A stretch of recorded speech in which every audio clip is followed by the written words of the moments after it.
નમો અરિહંતાણમ નમો સિદ્ધાણમ નમો આયર્યાણમ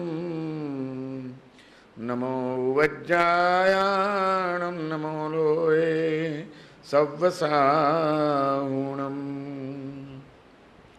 એસો પંચનમુક્કારો સવ્વપાવપણાસણો મંગલાણં ચ સવ્વેસિં પઢમં હવૈ મંગલમ.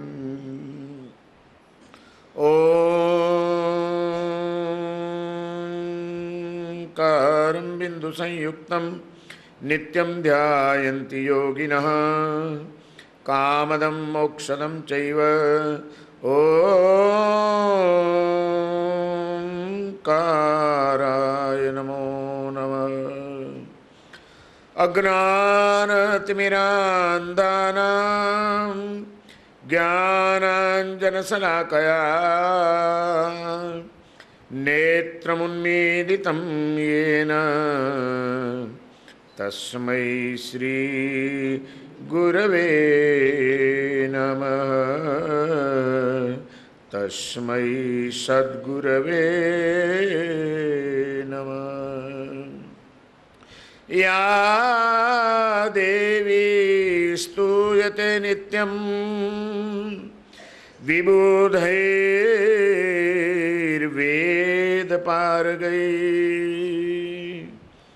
सा मे भवतु जिह्वाग्रे ब्रह्मरूपा सरस्वती ब्रह्मरूपा सरस्वती.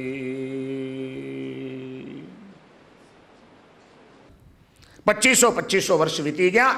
એ પ્રભુ મહાવીરનો ધર્મ, એમની એ પરંપરા, એમનો એ મંગલકારી ઉપદેશ અને આપણા જીવનને મંગલકારી બનાવનાર એમનું તત્વજ્ઞાન આપણને કોણે આપ્યું, ક્યાંથી આવ્યું? 2500 વર્ષમાં એ કેમ ખંડિત ન થયું? એનું કારણ આપણને મળેલા આપણા મહાન પૂર્વજો છે. એવા આચાર્ય ભગવંતો થયા, એવા શ્રેષ્ઠીઓ થયા, એવા રાજાઓ થયા કે જેમણે સતત જિનેશ્વર પ્રભુના ધર્મને આગળ વધારવા માટે તન, મન, ધન અને જીવનની શક્તિઓને ન્યોછાવર કરવામાં પોતાની સફળતા માણી. એવા કેટલાય આચાર્યોને અને રાજાઓને આપણે આ દિવસોમાં યાદ કર્યા. એ પ્રસન્નચંદ્ર રાજર્ષિ, એ વૃદ્ધવાદી સુરી, એ સિદ્ધસેન દિવાકર, એ વિક્રમાદિત્ય, આ બધાએ અદ્ભુત કાર્યો કર્યા છે. આજે એ જ પરંપરામાં થયેલા એક બીજા મહાપુરુષનો આપણે થોડોક પરિચય મેળવીએ. ભગવાન મહાવીર દેવની 19મી પાટે પ્રદ્યોતન સુરી નામના એક મહાન આચાર્ય થયા અને એમની પછી એમની પાટે થયા આચાર્ય માનદેવ સુરી. મહાવીરના નિર્વાણ પછી 7મી શતાબ્દી, 600 વર્ષ પછી થયા છે અને 7મી શતાબ્દી ચાલતી હતી. 731માં માનદેવ સુરી મહારાજ ગિરનાર તીર્થ ઉપર અણસણ કરીને સ્વર્ગવાસી બન્યા છે. એ માનદેવ સુરી મહારાજનો પણ આપણી ઉપર બહુ મોટો ઉપકાર છે.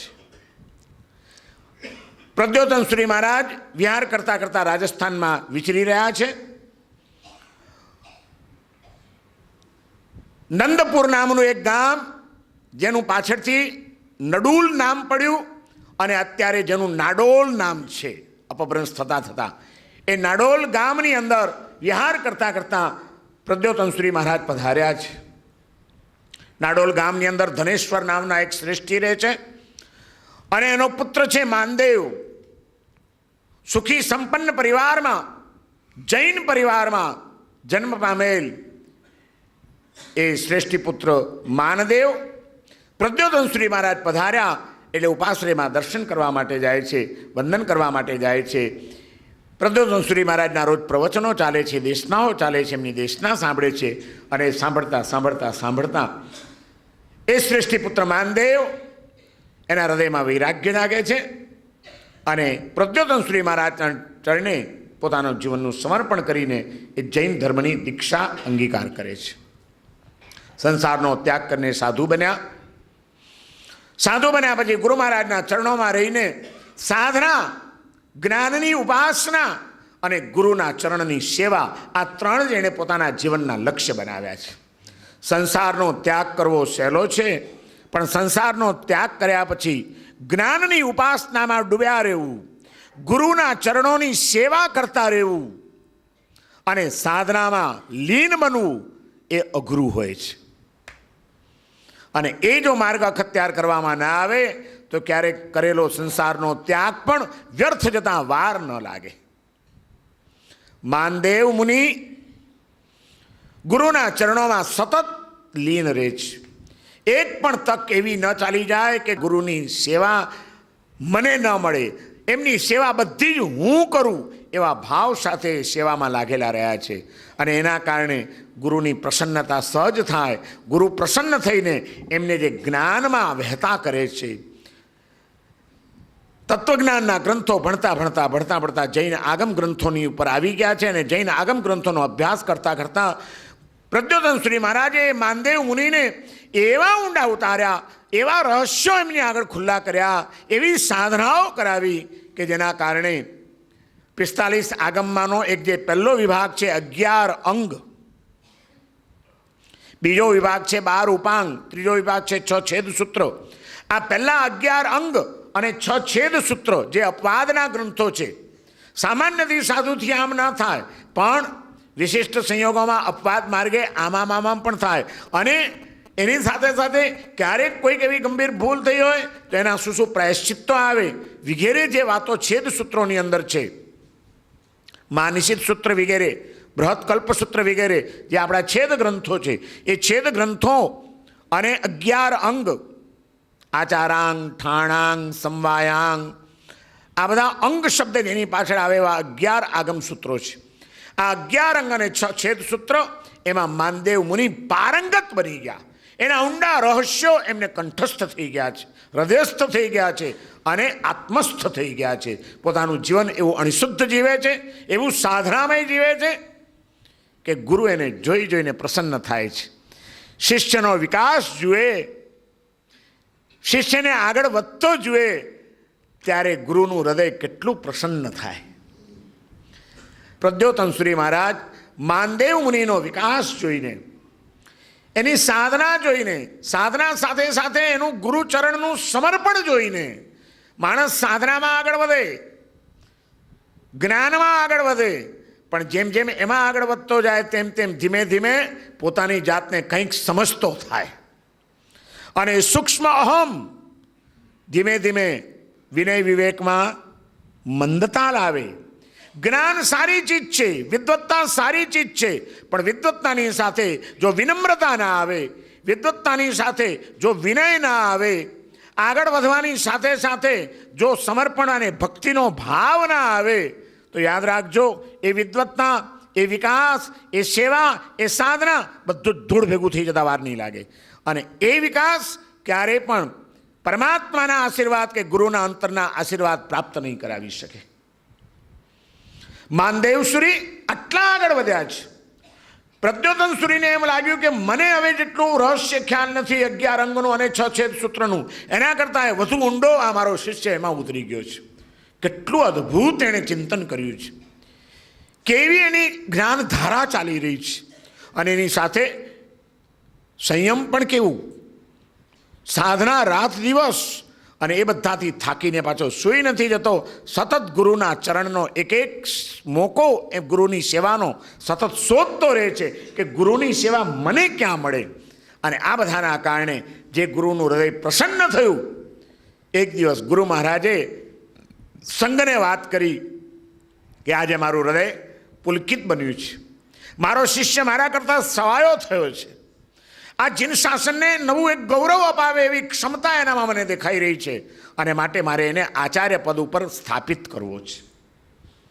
સંઘને આજ્ઞા કરી આચાર્ય પદનો ઉત્સવ કરો, ધામધૂમથી સકળ સંઘ જુએ કે આ એક આત્મા કોઈક મહાન છે, આ મુનિ સામાન્ય નથી. આ મહામુનિનું મૂલ્યાંકન સકળ સંગને થાય એટલા માટે એને મારે જાહેરમાં ખૂબ ધામધૂમથી આચાર્ય પદવી આપીને મારે એને વંદન કરવા છે. મેં તમને કહ્યું હતું કે આચાર્ય પદવી વખતની આ એક ક્રિયા હોય છે કે શિષ્ય પાઠ ઉપર બેસે, ગુરુ નીચે ઉતરે અને નવા આચાર્યને ગુરુ મહારાજ વંદના કરે એટલા માટે કે સંઘને ખબર પડે કે ગુરુ પણ એને વંદના કરે છે તો આપણાથી ભૂલે ચૂકે એમની કોઈક આસાધના ન થઈ જાય. આવો દાખલો બેસાડવા માટે જીન શાસનની સૂક્ષ્મતા અને અગાધતા જુઓ તમે. કેવા રહસ્યો, ક્યાંય તમને આવું નહીં મળે કે ગુરુ શિષ્યને વંદન કરે. જીન શાસનમાં જ આ જોવા મળે. અને એની પાછળની દીર્ઘ દ્રષ્ટિ કેટલી કે સંગમાન્ય થવો જોઈએ. જો શિષ્ય સંગમાન્ય નહીં થાય, સૌના હૃદયમાં જો નહીં વસે તો મારી આ ધુરાને સંભાળી નહીં શકે. શાસનની ધુરા સંભાળવી છે તો લોકોનો પ્રેમ હોવો જોઈએ એની પ્રત્યે, લોકોનું આકર્ષણ હોવું જોઈએ એની પ્રત્યે. અને એ તો થશે કે હું જો એને માન આપીશ તો લોકો સહજ રીતે એને માન આપશે. અને ગુરુ માન ક્યારે આપે? શિષ્યની યોગ્યતા કેટલી વધી હોય ત્યારે ગુરુને એને વંદન કરવાનું મન થાય. તમે એક એક પ્રશ્ન આ બધી વાર્તાઓને વાર્તાની રીતે જોવાની નથી. આ પ્રસંગોની પાછળ રહેલી સૂક્ષ્મ મનોવૃત્તિઓ, મનોવિજ્ઞાન એને સમજવાની જરૂર છે કે જેનું શાસન કેટલી સૂક્ષ્મતાથી ચાલ્યું છે. આપણા પૂર્વજોએ કેવા કેવા રહસ્યમય માર્ગોની ચાવીઓ આપણને આપી દીધી છે. માનદેવ શ્રી મહારાજને આચાર્ય પદવીનો ઉત્સવ મંડાયો. જે દિવસે આચાર્ય પદવી આપવાની છે એ દિવસે મેદની હકડે ઠઠ્ઠ ભરાયેલી છે. પ્રદ્યોતન શ્રી મહારાજ પાટ ઉપર બેઠા છે, નીચે માનદેવ મુનિની આચાર્ય પદવીની વિધિ ચાલી રહી છે. અને વિધિ જ્યારે ચાલી રહી છે ત્યારે એક અદ્ભુત ઘટના ઘટે છે જે પ્રદ્યોતન શ્રી મહારાજને પણ વિચારમાં નાખી દે છે. આ બાજુ વિધિ ચાલી રહી છે અને પ્રદ્યોતન શ્રી મહારાજ મહાન જ્ઞાની એમની જ્ઞાન દ્રષ્ટિથી જોઈ રહ્યા છે કે માનદેવ મુનિના એક ખભા ઉપર ઐમ બીજ મંત્ર રૂપે અને એક ખભા ઉપર શ્રીમના બીજ મંત્ર રૂપે લક્ષ્મી અને સરસ્વતી આવીને બેઠેલી છે. સાક્ષાત કઈ એમની ભૂમિકા હશે? તમે વિચાર કરો, વિચાર કરો. સાક્ષાત લક્ષ્મી અને સરસ્વતી બંને એના ખભા ઉપર, પણ સીધા ન બેસાય. એટલે ઐમકારનો મંત્ર સરસ્વતીનો જે બીજ મંત્ર છે અને લક્ષ્મીનો જે બીજ મંત્ર છે શ્રીમ, એ ઐમ અને શ્રીમ રત્નજડિત એવા જગમગતા ઐમ અને શ્રીમ પ્રદ્યોતન શ્રી મહારાજને એના બે ખભા ઉપર દેખાઈ રહ્યા છે. અને આચાર્ય મહારાજ સમજી ગયા કે એની આચાર્ય પદવીને માણવા માટે સાક્ષાત લક્ષ્મી અને સરસ્વતી અહીં આગળ ઉપસ્થિત થયા છે. અને એ દ્રશ્યે પ્રદ્યોતન શ્રી મહારાજને વિચારમાં નાખી દીધા. આનું પુણ્યબળ, આનું જ્ઞાન બળ, આનું સાધનાનું બળ, આ બધાના કારણે લક્ષ્મી અને સરસ્વતી બંને જો એના ખભે બેઠેલી હોય, એનું સાનિધ્ય કરતી હોય તો આ બેના સહારે આગળ જતા કંઈ પ્રોબ્લેમ તો ઊભો નહીં થાય ને. એક ચિંતા, સૂક્ષ્મ ચિંતા, આ બેમાં ક્યાંક મારો શિષ્ય લપટાઈ તો નહીં જાય ને. આ એક સૂક્ષ્મ ચિંતાના કારણે આચાર્ય પદની ક્રિયા ચાલી રહી છે અને પ્રદ્યોતન સુરી સહેજ વિચારમાં પડી ગયેલા દેખાય છે, ખોવાઈ ગયેલા વિચારમાં. અને સૂત્રની જે વિધિ ચાલતી હતી એ વિધિમાં એક ક્ષણ માટે અટકાવ આવે છે. અટકાવ આવતા જ માનદેવ મુનિ વિચારમાં પડી ગયા કે ગુરુદેવ કેમ અટકી ગયા. નજર નાખે છે ગુરુની તરફ અને જોયું તો ગુરુના મોઢા ઉપર કોઈક ચિંતાનું વાદળ, કોઈક ઉદાસીનું વાદળ, કોઈક ગંભીર વિચારમાં ખોવાઈ ગયેલો ચહેરો માનદેવશ્રીને દેખાયો. ગુરુના ચરણોમાં સતત રહેનારો ગુરુના ચહેરાના ઈશારા ન સમજે તેનું સાનિધ્ય નકામું છે. સમજી ગયા માનદેવસુરી કે કોઈ દિવસ ગુરુના મોઢા ઉપર આ ભાવ મેં નથી જોયો, આવી ચિંતાનું વાદળ મેં નથી જોયું. પોતાને ખબર હતી પોતાની સાધના શું છે, સત્વ શું છે, અને તરત જ સમજી ગયા કે ગુરુને કંઈક મારું પુણ્યબળ, આ અકડે ઠઠ્ઠ મેદની, આ ભવ્યતા, આ જય જયકાર, કદાચ ગુરુને મારી ચિંતા થતી હશે. પણ ગુરુ કૃપા હિ કેવલમ, જીવનમાં જે કંઈ છે માત્ર અને માત્ર ગુરુની એક કૃપા છે. એમની એક મીઠી નજર પડી જાય, ગુરુની હૃદયની કૃપા વૃષ્ટિ થઈ જાય, ગુરુના હૃદયમાં શિષ્યને જોઈને પ્રસન્નતાનો સાગર લહેરાતો થાય, ક્યારેય કોઈ ઉદાસી ના આવે, ત્યારે શિષ્યના જીવનની ધન્યતા આવી જાય છે. અને એવી ધન્યતા મારે ગુમાવવી નથી. મારા કારણે ગુરુ મહારાજ ઉદાસ, એમની પ્રસન્નતામાં ક્યાંક વિક્ષેપ, માનદેવસુરી સમજી જાય છે. ત્યાં જ વિધિ અધૂરી, માનદેવસુરી ત્યાંથી આવે છે પ્રદ્યોતનસુરીની પાસે. ગુરુદેવ, આપના મનની મૂંઝવણ થોડીક સમજી શક્યો છું, પણ આપ કોઈ ચિંતા ન કરશો.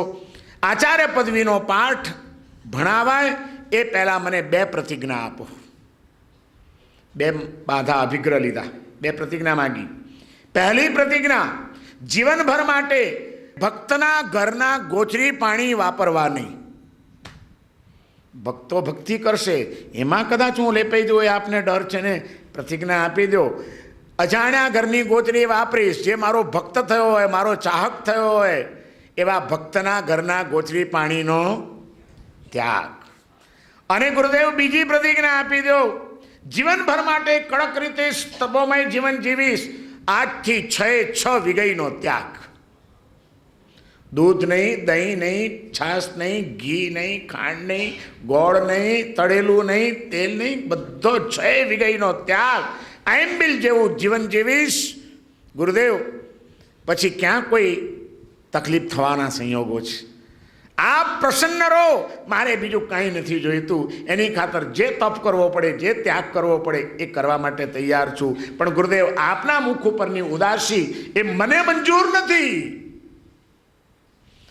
અને આંખમાં આંસુ સાથે માનદેવસુરી જ્યારે પ્રદ્યોતનસુરીના ચરણોમાં મસ્તક ચુકાવીને કહે છે, ગુરુદેવ, આપ 2 પ્રતિજ્ઞા આપી દો.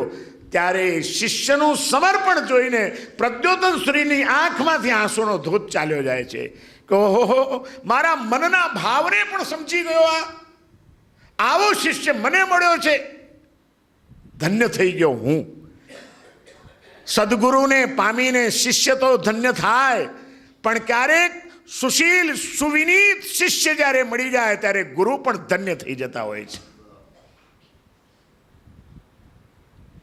આજે મળવા મુશ્કેલ છે, સદગુરુ મળવા હજી સહેલા છે, પણ સુવિનીત શિષ્ય મળવો જે ગુરુના ઈશારાને સમજી શકે, ગુરુના ચહેરાના ભાવને સમજી શકે, એવા શિષ્ય તો મહાન પુણ્ય હોય ગુરુનું તો મળે.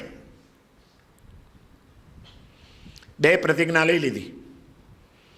આચાર્ય પદની વિધિ પૂર્ણ કરવામાં આવી. સકળ સંગે માનદેવસુરી મહારાજનો જય જયકાર કરી દીધો. જય જયકાર થઈ ગયો છે. અને આ બાજુ માનદેવસુરીની અળગ નિષ્ઠા, ઉગ્ર તપોમય જીવન, અપૂર્વ તેજ, અપાર જ્ઞાન અને ગુરુની અનહદ કૃપા, આ બધું જોઈને બીજી 4 દેવીઓ એણે માનદેવસુરી મહારાજનું સાનિધ્ય લેવાનું નક્કી કર્યું. જયાદેવી, વિજયાદેવી, અપરાજિતા દેવી અને પદ્માદેવી નામની 4 દેવીઓ, સમ્યક દ્રષ્ટિ દેવીઓ, એ એવી પ્રભાવિત થઈ છે કે રોજ માનદેવસુરી મહારાજના દર્શન કરવા અને એમનું વંદન કરવા માટે આવે છે. ડેઈલી, રોજ. લક્ષ્મીને સરસ્વતી હતી, એની સાથે બીજી 4 દેવીઓ ભળી, અને એ રોજ જ્યાં વિચરતા હોય એણે નિર્ણય કર્યો કે જ્યાં સુધી ગુરુના વંદન ના થાય ત્યાં સુધી દિવસમાં બીજી કોઈ પ્રવૃત્તિ કરવી નહીં. સવારે ઉઠીને પહેલાં ગુરુના વંદન કરવા જવું. મહાપુરુષો પ્રત્યે દેવાત્માઓ પણ કેવા સમર્પિત થતા હોય છે. 4 દેવીઓ રોજ માનદેવસુરી મહારાજને વંદન કરવા આવે. વંદન કરીને પાછા ગુરુના ચરણોમાં સામે બેસે અને ગુરુની જ્ઞાનવાણી, કંઈક 2 સારા વચન ગુરુના મળે, કંઈક એમના મીઠા વચનો સાંભળવા મળે, બસ એ અભિપ્સા સાથે રોજ ગુરુનો સમાગમ કરે. અને જે દિવસે કંઈક સરસ ગુરુ ખીલી ઉઠ્યા હોય એ દિવસે દેવીઓ આનંદ વિભોર થઈને નૃત્ય કરતી કરતી રૂમઝુમ રૂમઝુમ રૂમઝુમ કરતી ત્યાંથી ચાલી જાય. અને ધીમે ધીમે એ દ્રશ્ય સંઘને પણ ખબર પડી. સંઘને ખ્યાલ આવી ગયો કે આ મહાપુરુષ એવા છે જેના સાનિધ્યમાં દેવી દેવતાઓ રોજ આવીને એમનો સમાગમ કરે છે, એમને વંદના કરે છે, એમની ભક્તિ કરે છે, અને છતાં આ નિર્લેપતાની મૂર્તિ, આ મહામુનિ, આ મહાઆચાર્ય જીન શાસનની ધુરા કેવી અદ્ભુત સંભાળી રહ્યા છે.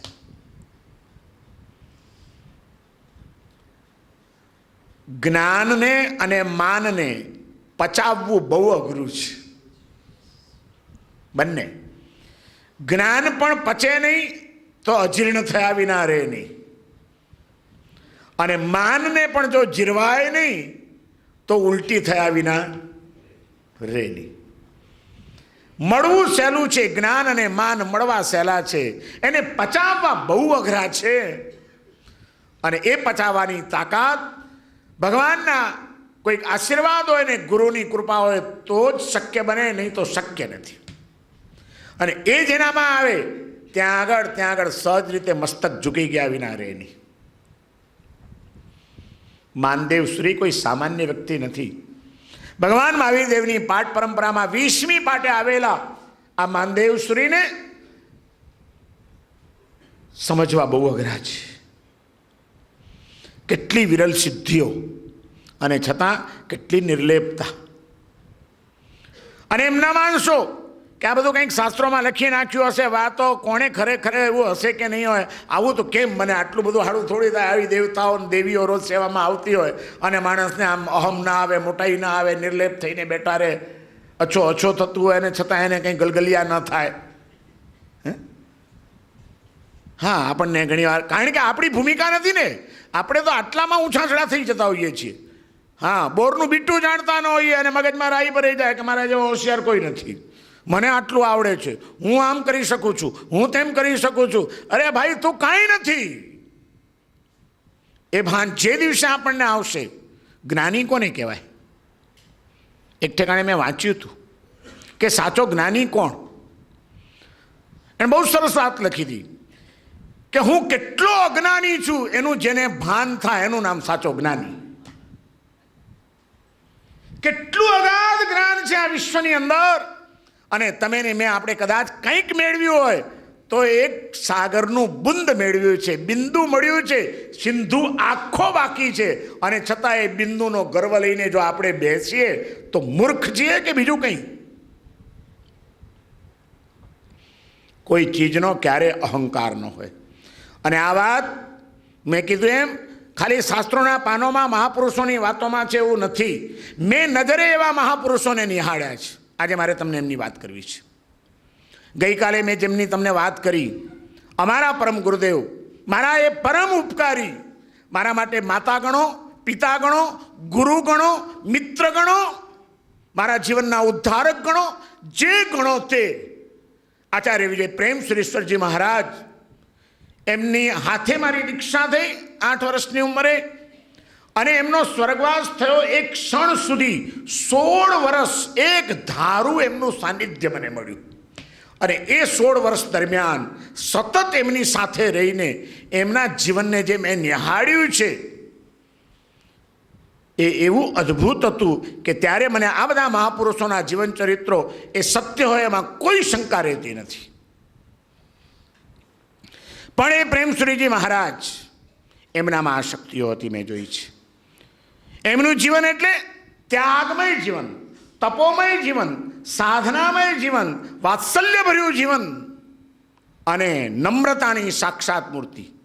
સામાન્યથી આપણી પરિસ્થિતિ એવી હોય છે કે કોઈ પણ વ્યક્તિની સાથે પરિચય થાય પછી જેમ જેમ પરિચય વધતો જાય ને વધુ નિકટતા આવે, જેમ સમય જાય તેમ તેમ એ વ્યક્તિ પ્રત્યેનું માન ધીમે ધીમે ઘટતું જાય, કારણ કે એની અપૂર્ણતાઓ પણ આપણને ધ્યાનમાં આવતી જાય. આ સામાન્યથી આપણી એક સાયકોલોજી છે. પણ એ 16 વર્ષ સાથે રહેવા છતાં મને બરાબર આજે પણ સ્મરણ કરું તો એક પણ દિવસ એવો યાદ નથી આવતો કે જે દિવસે ગુરુ પ્રત્યેનું માન એક તસુભાર પણ ઘટ્યું હોય. દિવસે દિવસે માન વધતું ગયું હોય એવા કોઈક મહાપુરુષ મેં જો જીવનમાં જોયા હોય તો એક અને એક માત્ર પ્રેમશ્રીજી મહારાજ. અમે એમના હયાતી કાળમાં 400 શિષ્યો હતા. સાધુ, સાધ્વીજી નહીં, સાધ્વીજીઓ જુદા. સાધુ અમે 400 હતા એમના શિષ્યો. અને 400 શિષ્યોના એ ગુરુ, જૈન સંઘના એ મહાન આચાર્ય, ડગલે ને પગલે કસ્તુરભાઈ લાલભાઈ જેવા મોટા માણસો પણ સંઘના પ્રશ્નોમાં એમનું માર્ગદર્શન લેવા માટે વારંવાર આવતા એવી નજરે નિહાળ્યા છે. અને સકળ સંઘમાં એક શ્રદ્ધેય મહાપુરુષ હોવા છતાં કોઈ દિવસ અમે એમનામાં અહંકારની એક આછી પાતળી રેખા નથી જોઈ કે હું 400 શિષ્યોનો ગુરુ છું, હું જૈન સંઘનો એક મહાન આચાર્ય છું, મારી આટલી બોલબાલા છે. કોઈ દિવસ એના મનમાં એવો વિકલ્પ પણ આવ્યો હશે એવું માનવા માટે મારું મન આજે તૈયાર નથી. એટલી નમ્રતા, એટલી સરળતા, એટલો સમભાવ. કસ્તુરભાઈ લાલભાઈ આવ્યા હોય કે ગરીબમાં ગરીબ માણસ આવ્યો હોય, એમની દ્રષ્ટિમાં કોઈ દિવસ મેં ફરક નથી જોયો. એવા અનુભવ કર્યા છે કે ક્યારેક કસ્તુરભાઈ લાલભાઈ મળવા આવ્યા અને એ પહેલાં કોઈક સામાન્ય નાનકડો આવો એક છોકરો, મને યાદ છે ગિરધરનગરના ઉપાશ્રયમાં અમદાવાદમાં અમે હતા, બપોરનો સમય હતો અને 5 વર્ષનું એક બાળક નાનકડું આવ્યું હતું, રમતું રમતું ઉપાશ્રયમાં આવી ગયું હતું. હું સાહેબની સેવામાં જ હતો અને મને એમ થયું કે સાહેબ એમના કામ કરતા એટલે છોકરાને અટકાવવું, તો હું અટકાવવા ગયો. મને કે જીનચંદ્ર ગાંડો ન થા, આવવા દે, આ છોકરા તો આપણને કામ લાગવાના છે, ભવિષ્યમાં તો આ જ તૈયાર થવાના છે, બાળકોને તો પ્રેમ આપવાનો. અને ગયો બાળક, પ્રેમશ્રી મહારાજે એનો હાથ પકડ્યો. એટલા વાત્સલ્ય મૂર્તિ હતા એમની સિસ્ટમથી, કોઈ પણ આવે એટલે એનો પેલા હાથ પકડે. બાબા ક્યાં રહે છે? તો કંઈ પાછળ રહું છું. નમો અરિયંતાણમાં આવડે છે? હા બોલ. એને નવકાર બોલાવતા હતા. આ બાજુ બાળકની સાથે બાળકની રીતે વાતચીત ચાલી રહી છે અને આ બાજુથી કસ્તુરભાઈ લાલભાઈ ઉપાશ્રયમાં દાખલ થયા. અચાનક મેં જોયા એટલે મને એમ થઈ ગયો, કસ્તુરભાઈ ઘડિયાળના કાંઠે જીવનારો માણસ, મોટામાં મોટો ઉદ્યોગપતિ એ જમાનાનો, જૈન સંઘના પણ નેતા, આણંદજી કલ્યાણજી પેઢીના પ્રમુખ, મોટા ઉદ્યોગપતિ, રાજકીય ક્ષેત્રે એનું એટલું બધું માન કે નહેરુ અને ઇન્દિરા ગાંધી જેવા પણ એમને ચાચા કહીને બોલાવતા હતા. હવે કસ્તુરભાઈ લાલભાઈ આવ્યા, ઉપાશ્રયમાં આવ્યા. પ્રેમશ્રી મહારાજ જે રૂમમાં હતા એ રૂમના દરવાજે આવે છે એટલે મને એમ થયું કે હવે છોકરાને કહું કે ભાઈ તું જા. એટલે હું છોકરાને કાઢવા આમ જતો હતો, કસ્તુરભાઈએ દરવાજા ઉપરથી જોઈ લીધું, મને ઈશારો કર્યો, મારા સાહેબ કંઈ કરતા નહીં, સાહેબને કરવા દે. આ જુઓ શ્રાવકની પણ મહાનતા. હવે આ છોકરા સાથે નકામો સાહેબ બેઠા ને, મારે જલ્દી કામ છે, પેલા મારું કામ પતાવી લઉં ને. વિનય અને વિવેક નહીં હોય ને તો બધું નકામું છે, યાદ રાખજો.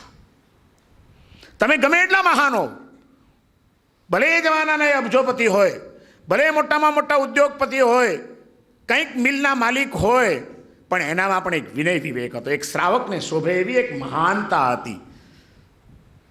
આજે શ્રાવકના ઠેકાણા નથી અને સાધુઓની ચર્ચા કરવા બેઠા છે. આ સમાજની દુર્દશા છે. શ્રાવક જીવન પામ્યા છીએ, સાધુના જીવનની પછી ચર્ચા કરજો. ક્યાં છીએ આપણે? કઈ લાયકાત છે આપણી? શ્રાવકને બધું જ કરવાની છૂટ, સાધુઓએ આમ નહીં કરવાનું, સાધુઓએ આમ નહીં કરવાનું. શ્રાવક ગુરુ કે સાધુ ગુરુ? આજે તો ગુરુના ગુરુ થવા બેઠા બધા. અને એવી લાયકાત હોય તો અધિકાર છે. શ્રાવકને માતા પિતા કીધા છે, પણ એ સાધુના માતા પિતા શ્રાવક કેવા હોય, એનામાં ગુણો કેવા હોય, એનામાં ગંભીરતા કેવી હોય, એનામાં મહાનતા કેવી હોય, એનામાં વિનય વિવેક કેવા હોય, એ કંઈ ઠેકાણા ન હોય અને રૂબાબ જમાવા જાય, એ કોઈ દિવસ સંઘનું કલ્યાણ નહીં કરી શકે.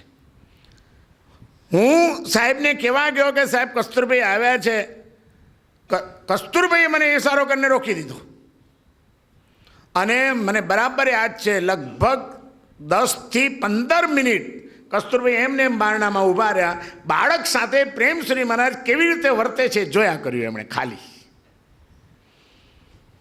પછી સાહેબનું ધ્યાન ગયું, બાળક ખસી ગયો, કસ્તુરભાઈ આવ્યા. મેં કીધું સાહેબ ક્યારના ઊભા હતા કસ્તુરભાઈ? કસ્તુરભાઈ કે સાહેબ એમાં કંઈ કહેવાની જરૂર નથી. મને બહુ આનંદ થયો કે આવા મહાન આચાર્ય ભગવંત આવા નાના બાળકને ભવિષ્યના સંઘના એક પાયા તરીકે તૈયાર કરી રહ્યા છે.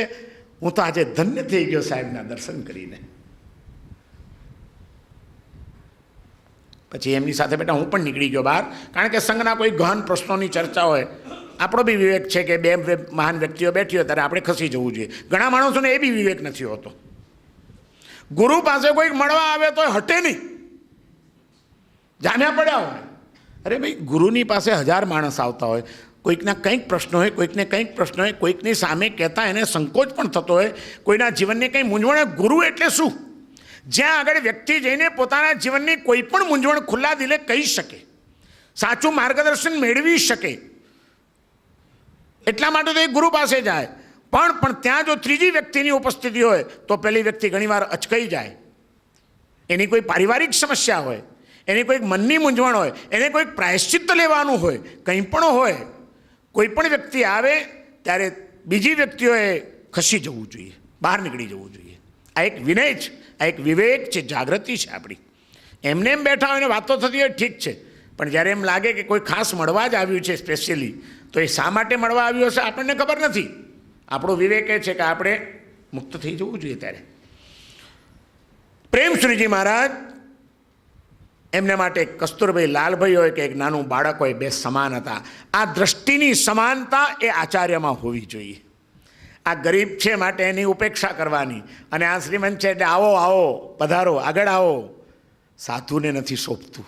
સાધુને માટે બધા શ્રાવક સરખા. જે વહેલો તે પહેલો, જે આવી ગયો તે આવી ગયો, બેસી ગયો તે બેસી ગયો, બાકી પાછળ બેસી જાય, વાંધો નહીં. પ્રેમશ્રી મહારાજની અંદર 16 વર્ષમાં બધા કંઈ સરખા ન હોય. અમે 400 શિષ્યો હતા ને, કંઈ બધા વિનીત હોય ને બધા ડાયા હોય ને સમજદાર હોય એવું કોઈ નહીં.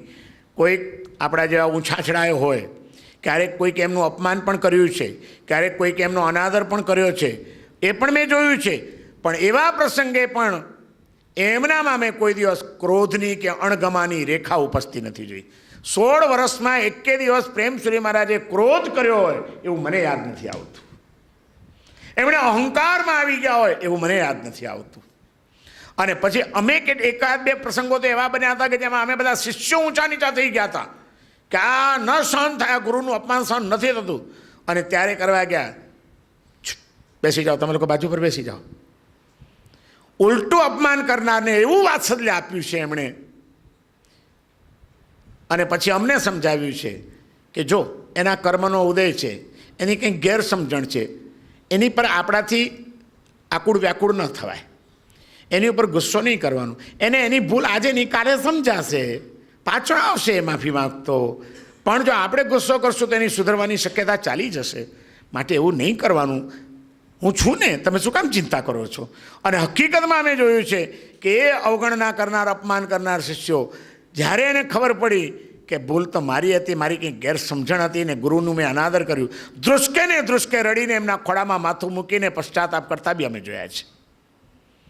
ગુરુ કેવા હોય, કેવું ગંભીર પેટ હોય એનું, કેવું બધાને સમાવી લેતા હોય, કેટલું વાત્સલ્ય હોય.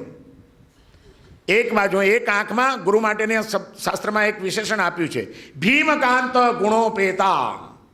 ભીમ અને કાંત બંને ગુણથી યુક્ત હોય, એટલે એક આંખમાં કડકાઈ હોય અને એક આંખમાં નિતરતું વાત્સલ્ય હોય. એ જ ગુરુ બની શકે, એ જ મા બની શકે, એ જ બાપ બની શકે. એકલા લાડ લડાવશો તો ફટકી જશે, અને એકલી રાડો જ પાડ્યા કરશો ને ધમપછાડા કરશો તો છોકરાઓની અમન્યા તૂટી જશે, પ્રેમ ચાલ્યો જશે. બંનેનું સંતુલન જાળવવું જોઈએ. અવસરે ક્યારેક કડક થઈને કહી દેવાય, પણ બાકી તો એને વાત્સલ્યથી પલાળ્યા જ કરવાનો હોય. પલળેલો હશે તો ક્યારેક ને ક્યારેક વળી શકશે, સૂકો થઈ ગયો તો કોઈ દિવસ નહીં વળી શકે. અને એ અમે જોયું એમના જીવનની અંદર. રોજ નવી 10 ગાથા ગોખીને ના આપીએ ત્યાં સુધી અમને પચખાણ પારવા નહોતું મળતું, પાણી પીવા નહોતું મળતું.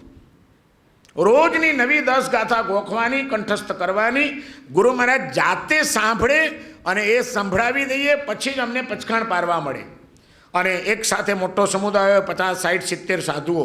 ઘણીવાર એવું બન્યું છે, નાના હતા ને ક્યારેક આપણે રમતમાં ચડી જઈએ, ક્યારેક રિસાઈ જઈએ, ક્યારેક તોફાને ચડી જઈએ, ગાથા ન ગોખીએ. 8, 8:30 વાગ્યા, 50 સાધુની નવકારસી વોરીને આવી ગયા. બધા સાધુઓ બ્રેકફાસ્ટ કરવા બેસે અને અમે ગાથા ગોખતા બેઠા હોઈએ બાજુમાં. પછી બીજા મોટા સાધુ જાય. સાહેબ, બીજા પણ બાલમુનિ હતા, 1-2 અમારી સાથે. હું હતો, કીર્તિચંદ્રજી મહારાજ હતા, પુણ્યપાળ વિજયજી મહારાજ હતા. અમે બધા બાલમુનિઓ સાથે હતા ને અમારે બધાને 10 ગાથા ગોખવાની. સાહેબ, બાલમુનિઓ બિચારા ભૂખ્યા છે કે સાહેબ પહેલાં એમને વપરાવી દો ને પછી ગાથા કરી આપશે. બિલકુલ નહીં, મને પહેલી ગાથા જોઈશે, પછી ખાવાનું મળશે. કરવી હોય તો કરે, ન કરવી હોય તો બેઠા રહે. એટલી કડકાઈ. અને 50 સાધુ બ્રેકફાસ્ટ કરી લઈને આપણે ભૂખ્યા બેઠા હોઈએ 8-10 વર્ષના. એટલે પછી રીસ ચડે પાછી. આ તો કંઈ સાહેબમાં દયા જ નથી. જાઓ, નથી ગોખવું. બધી છોકરમાં થતી. અને એ રીસ ચડી એટલે ચોપડી ઊંચી મૂકી દીધી અને અમે બાલમુનિઓ રમતમાં પડ્યા. અંદર રમવા માંડીએ. અમે લખોટીએ રમ્યા છીએ સાધુ થયા પછી. અમે ગિલ્લી દંડાએ રમ્યા છીએ અપાસરાના હોલમાં, ખબર ન પડે એમ. હા, અમે લંગડીએ રમતા હતા. ઉપાસના આવો મોટો હોલ હોય, વ્યાખ્યાન હોલ. વ્યાખ્યાન સિવાય તો હોલ ખાલી જ હોય. એટલે બપોરના ગોચરી વાપરીને અમારો 1 કલાકનો ફ્રી ટાઈમ. જે કરવું એ કરો. ત્યારે ભણવાનું નહીં. પ્રેમશ્રી મહારાજ કહેતા હતા કે ખાઈને તરત ભણવાનું નહીં. જો મગજ એમાં પરોવાય તો ડાયજેશન બરાબર ન થાય. તે વખતે મગજનું કોઈ મગજમારીનું કામ નહીં કરવાનું. એટલે અમે પચાવવા માટે પછી લંગડી રમીએ. ગુરુની આ વિશેષતા બધું જ. રમવા પણ દે, ભણાવે પણ ખરા, પ્રેમ પણ આપે, ધમકાવે પણ ખરા, ભૂખ્યા પણ રાખે અને માં કરતાં સવાયા પ્રેમથી ખવડાવે પણ ખરા. અમે ચડી ગયા રીસમાં. નૌકરસિંહ સાહેબે નહીં આપ્યો અમને, આટલી દયા નથી. જાઓ, નથી ગોખવી ગાથા. એટલે રમતમાં પડી ગયા. 10 વાગ્યા, 11 વાગ્યા, 12 વાગ્યા, 1 વાગે ગોચરી આવી ગઈ. બધા સાધુઓની બપોરનો લંચ. ગાથા આપી નહોતી. બધા વાપરવા બેઠા સાધુઓ. પાછા 2 સાધુ ગયા. સાહેબ બિચારા સવારથી ભૂખ્યા છે આ લોકો. પચકાણ પરાવી દો ને સાહેબ, પછી ગાથા આપી દેશે. ખાશે તો ભણશે ને. મેં ક્યાં ના પાડી છે એમને ખાવાની? ગાથા આપી દે એટલે હું ક્યાં ના પાડું છું? ખવડાવવાનું તૈયાર જ છે. ત્યાં સુધી પચકાણ પાડવા નહીં મળે. 2 વાગ્યા સુધી અમરાજભાઈ ભૂખ્યા રહ્યા છીએ સવારથી. બધા સાધુઓ ખાઈને ઊભા થઈ ગયા અને સાહેબ જમીને આરામ કરવા. મેં કીધું મરી ગયા. અહીં દયા માયા હવે હાલે એવી. સાંજ સુધી આમ ને આમ રહીશું તો ભૂખ્યા મરશું. એના કરતાં હવે સીધી ગાથા આપી દો. પેટમાં બિલાડા બોલતા હતા, એ બેહી ગયા ફટાફટ. આશીર્વાદ તો એમના જ હતા. સરખા ધ્યાનથી બેહીએ તો બધું જ થાય, પણ બેહવું જોઈએ ને. છોકરાઓને બેસાડવા જ તકલીફ છે. ધ્યાનથી બેહે તો બધા હોશિયાર હોય છે, પણ બેસવા જ તૈયાર ન હોય કોઈ. મગજ જ બીજે ભટકતું હોય. પછી એમ થયું કે આ તો ભૂખ્યા મરવાના દાડા છે. એટલે બેસી ગયા. 15 મિનિટમાં 10 ગાથા કરી નાખી. સાહેબ પાસે ગયા. સાહેબ ગાથા થઈ ગઈ છે. સાંભળી, ગાથા સાંભળી લીધી. પછી પાછા એટલું વાત્સલ્ય આવા કઠોર હૃદયના ગુરુમાં પણ. એમને એ પણ ખબર હતી કે બપોરના કોના ઘરે મોડા જમે છે લોકો. 2 વાગ્યા પછી કોને ત્યાં ગરમ રસોઈ મળે એ પણ ખબર હતી. અને બેન મોટા સાધુને બોલાવ્યા કે અહીં આવો. જો આ બિચારા બાલમુનિઓ હોય છે ને, સવારથી ખાતું નથી આજે. ત્યારે પછી બિચારા થઈ ગયા અમે પાછા. હા, દયા આવી ગઈ એમને. જાઓ તમે છે ને, અહીંથી જાઓ, શાંતિભાઈના ઘરે જાઓ. એ લોકો બપોરના મોડા જ જમે છે. દુકાનેથી બહુ મોડા આવે છે. 2 વાગે એને ત્યાં ગરમ રસોઈ મળી જશે. સવારથી ભૂખ્યા છે, ત્યારે ગરમ ગરમ એમને સરસ વોરી લાવો. જાઓ એમને માટે. એમ 4 ઠેકાણા બતાડે. 2 સાધુને મોકલે. અમારા માટે વોરવાનું સ્પેશિયલ મંગાવે. અને ગોચરી આવી જાય એટલે એમ નહીં કે કોઈ સાધુને કે આ લોકોને ખવડાવી દો.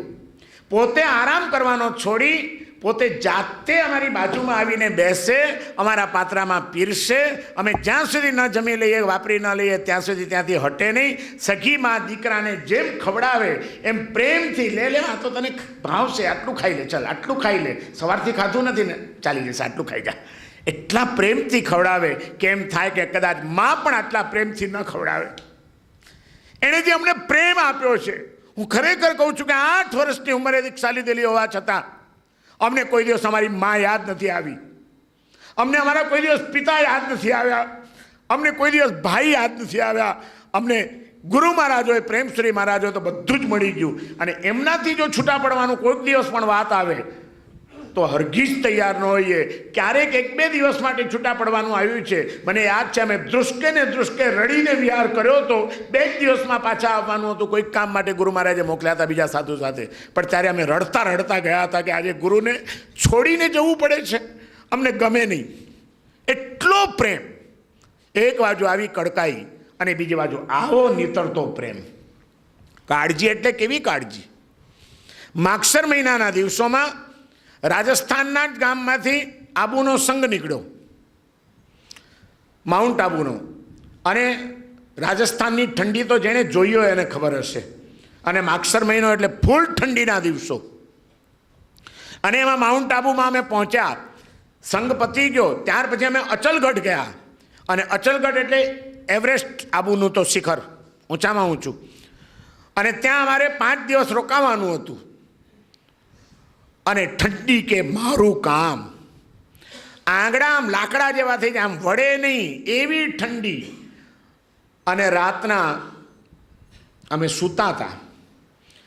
પ્રેમસુરીજી મહારાજ સાહેબ, અમારા ગુરુદેવ 9-9:30 વાગે સૂઈ જાય, પણ રાતના 2 વાગે ઉઠી જવાનો એમનો નિયમ. પછી સુવાનું નહીં. 2 વાગે ઉઠીને બધા અમે સાધુઓ સૂતા હોઈએ ત્યારે પોતાની સાધના કરતા હોય, ત્યારે સૂર્યમંત્રની આરાધના કરતા હોય પાટ ઉપર બેસીને. ઠંડી સખત હતી. 1-2 સાલ હતી અમારી પાસે. અમે ઉઠીને સૂતેલા. રાતના 2 વાગે ઉઠ્યા તો એવી ઠંડીમાં તો આપણું ટૂંટિયું વાળીને પડ્યા હોઈએ, ઊંઘતા હોઈએ, ખબર ન પડે કંઈ. ત્યારે પોતે ધીમે રહીને ઊભા થયા. પોતાની સાલ એક મને ઓઢાડી દીધી. પોતાનું નીચેનું બ્લેન્કેટ હતું સૂવાનું, પાથરવાનું, એ અમારા એક યોગેન્દ્ર વિજયજી મહારાજ હતા ગાણેરાવના, એમને એ બાજુમાં હતા, તપસ્વી હતા, એમને ઓઢાડી દીધું. પોતાના જે વસ્ત્રો હતા એ આજુબાજુ સૂતેલા અમને નાના સાધુઓને ઓઢાડી દીધા. અને પોતે એકાદ વસ્ત્ર ઓઢીને આખી રાત જાપ કરતા રહ્યા. સવારે અમે ઉઠ્યા ત્યારે જોયું તો આ ભાર કેમ લાગે છે શરીર ઉપર. અને જોયું તો સાહેબની કામડી. અરે, અમે ચમકી ગયા કે આ સાહેબની કામડી આપણી ઉપર. અને જોયું તો સાહેબ એમને એમ બેઠા છે ઠંડીમાં. શિષ્યોને શાંતિથી ઊંઘ આવી જાય, એની ઊંઘ ન બગડે એની ચિંતા અડધી રાત્રે પોતે ઠંડી સહન કરીને શિષ્યોની પ્રત્યેનું વાત્સલ્ય એમણે દેખાડ્યું છે. વાત્સલ્ય કેવું હોય ગુરુનું, પ્રેમ કેવો હોય! એમના જીવનની એક વાતો કરું આજે તમને તો સમય ઓછો પડે એમ છે. 16 વર્ષની અંદર એવા અનુભવો કર્યા છે. ત્યારે એમ થાય કે આ કળીકાળમાં પણ આવા ગુરુ હોઈ શકે, એ ઘડી પર આશ્ચર્ય થાય. 16 વર્ષ સુધી આવા એક મહાન ગુરુનું જે સાનિધ્ય મળ્યું એને જ હું તો મારા જીવનનું સર્વોત્કૃષ્ટ ભાગ્ય સમજું છું. એમના ખોળામાં માથું મૂકવાનું મળ્યું રોજ, એ મારા જીવનની સર્વશ્રેષ્ઠ પળો હતી એમ મને લાગે છે. એમનો એ પ્રેમાળ હાથ માથા ઉપર ફરે અને જીવન ધન્ય થઈ જાય. અને શરૂઆતમાં તો એમના જે વાઇબ્રેશન્સ મળ્યા છે તો કદાચ કોઈને નહીં મળે અને નહીં મળ્યા હોય. 8 વર્ષનો હતો ને આમ પાછો બટકો, નાનો જ હતો. અને સાઈડ સાધુઓ, ઉપાસનામાં જગ્યા તો હોય નહીં એટલી બધી, ગણે ઠેકાણે નાના ઉપાસના હોય. એટલે મારા માટે સુવાની જગ્યા ફિક્સ હતી એક નક્કી. આચાર્ય મહારાજ પાટ ઉપર સૂવે અને પાટની નીચે મારે સૂવાનું. વર્ષો સુધી સૂતો છું, બધા જાણે. અને એ પાટ ઉપર રાતના 2 વાગે બેસીને સૂર્યમંત્રની આરાધના કરે. વાઇબ્રેશન્સ તો સીધા મને જ મળે ને નીચે, વગર મફતના, કોઈ કિંમત ચૂક્યા વિના. કિંમત એટલી જ ચૂકવી હતી કે હૃદયનું સંપૂર્ણ સમર્પણ હતું. પ્રેમશ્રી મહારાજ કહે એટલે કોઈ જવાબ નહીં, કોઈ સવાલ નહીં, કોઈ ચૂંચા કરવાનું નહીં. તારે આમ કરવાનું છે એટલે બસ પતી ગયું, કરવાનું. એટલું સમર્પણ હતું. એ એક જ મૂલ્ય ચૂક્યું. પણ એના કારણે સદભાગ્ય એવું મળ્યું કે જ્યાં સુધી નાનો હતો, શરૂઆતના દીક્ષાના વર્ષો, કાયમ મારી જગ્યા પાઠ નીચે જ. પાઠ નીચે સુવાનું. છેલ્લે એમને પગે લાગી, ખોળામાં માથું મૂકી, એમના પગ દબાવીને જ સુવાનું. ગમે એવો વિહાર કરીને ગયા હોઈએ, ગમે એવા ઠંડીના દિવસો હોય, ગમે એટલું ભણીને થાક્યા હોઈએ, પણ એમના ચરણોની સેવા કર્યા વિના સુવાનું નહીં જ. પગ દબાવી એમને મસ્તક નમાવી, એ માથે હાથ મૂકે એટલે તરત જ સીધું પાટ નીચે ઘૂસી જવાનું. સવારના 5 વાગે એટલે ઓઘો લે પોતાનો, ઓઘોથી મને ઉઠાડે, જીનચંદ્ર ચલો ઉઠો ઉઠો. નાના છોકરાઓને ઉઠાડવા તો પડે જ, ઊંઘતા જોઈએ આપણે તો. એટલા પ્રેમથી ઓઘાથી ઉઠાડે અને સૂવાનું એમના સ્પર્શથી ને ઉઠવાનું એમના સ્પર્શથી, અને ઉઠીને એમના ખોળામાં સીધું પહેલું કામ પગે લાગવાનું અને માથે હાથ ફેરવ્યા પછી એમની સાથે જ પ્રતિક્રમણ કરવાનું સવારનું. પછી એમના વસ્ત્રોનું પરિલેહણ કરવાનું, એ લાભ લેવાનો. ત્યાર પછી એમની સાથે જ દેરાસરે દર્શન કરવા જવાનું. આ રોજનો ક્રમ. અને દેરાસરેથી આવીને ભણવા બેસી જવાનું. ગાથા ગોખીને નૌકારસી વરીને સાધુ આવે એ પહેલાં તો 8-10 ગાથા આપી દીધી હોય. આખું ઉત્તરાધ્યન સૂત્ર, આખું દસવૈકાલિક સૂત્ર, આખું આચારાંગ સૂત્ર બધા કંઠસ્થ કરાવી નાખેલા આગમો.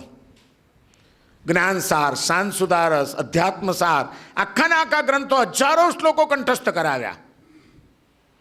અને આજે જે કંઈ થોડું ઘણું છે, વાતમાં ઘણી વાર હું ક્યારેક હરિભદ્ર સુરીજીના કોટેશન ટાંકું, ક્યારેક યશો વિજયજીના કોટેશન ટાંકું, ક્યારેક આચારાંગ સૂત્રની વાત કરું, ક્યારેક ઉત્તરાધ્યન સૂત્રની વાત કરું. તો એક વાત સમજી રાખજો, મારું કાંઈ જ નથી.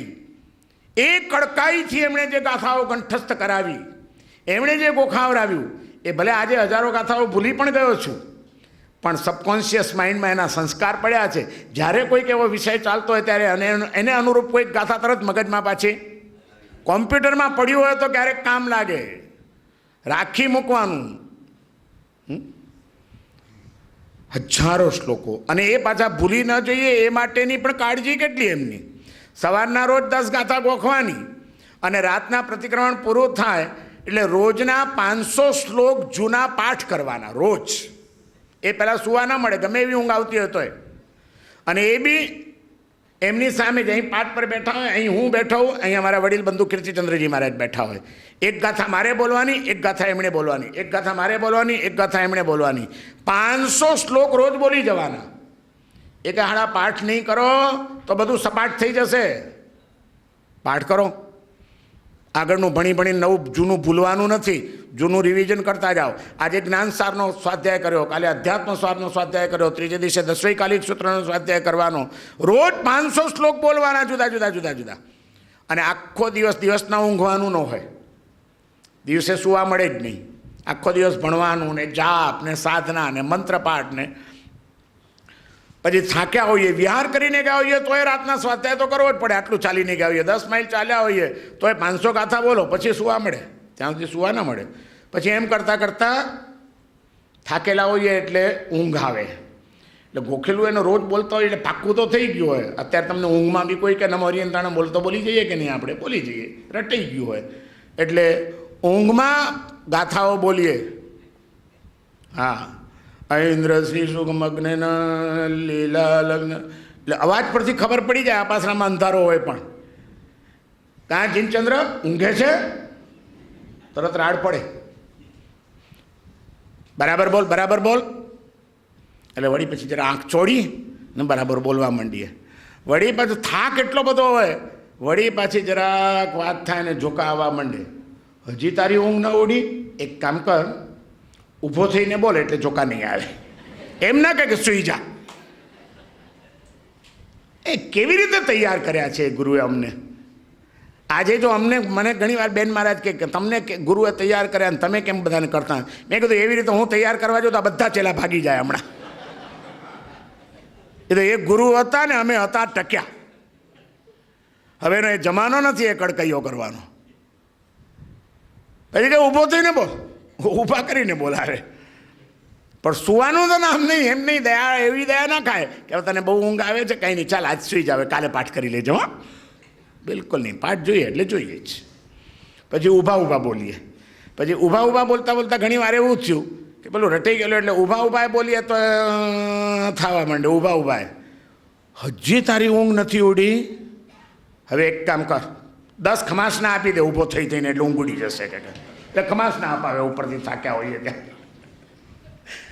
અરે એમણે જે મહેનત કરી છે, કહું છું ને કે આ બેડોળ પથ્થરને કંઈક જોવા જેવું શિલ્પ જો બનાવી શક્યા હોય તો એ મહાપુરુષની કૃપા છે, એમણે લીધેલી મહેનત છે અને એનું આ પરિણામ છે. બાકી તો આજે રસ્તે રજડતો હું પથ્થર હોત, કંઈકની ઠોકરો ખાતો હોત કદાચ, કંઈક મને ઠેકાણે પાડ્યો હોય તો એ ગુરુએ પાડ્યો છે. એમના ઉપકારો યાદ કરું ત્યારે એમ થાય કે કદાચ જીવન આખું સમર્પણ કરી દઉં અને જાન આપી દઉં તો એમના ઉપકારોનો બદલો વળી શકે એમ નથી. શું એમણે વાત્સલ્ય આપ્યું છે, શું એમણે કાળજી લીધી છે, કઈ રીતે એમણે ઘડતર કર્યું છે, કેટલી સંભાળ રાખી છે. જેમ જેમ આગળ વધતા ગયા તેમ તેમ નવા નવા પ્રશ્નો, નવી નવી પ્રેરણાઓ. જો હવે તમારી ઉંમર વધી રહી છે, જીવનમાં કોઈક ચંચળતા ના આવે એ માટે હવે તારે આ મંત્રનો જાપ કરવાનો છે. કેટલા મંત્રોની મંત્ર દીક્ષા આપી છે. સરસ્વતી મંત્ર તો પહેલાં આપ્યો 11 વર્ષની ઉંમરે. ત્યાર પછી 15 વર્ષની ઉંમરે એમણે મને ચિંતામણી મંત્ર વિધિપૂર્વક આપ્યો. એની આરાધના કરાવી. દર 14 ઉપવાસ કરતા હતા અને એ ઉપવાસની અંદર તિથ્થે રામે પશ્યંતુનો દર 14 ઉપવાસ સાથે 12,500 જાપ કરવાનો.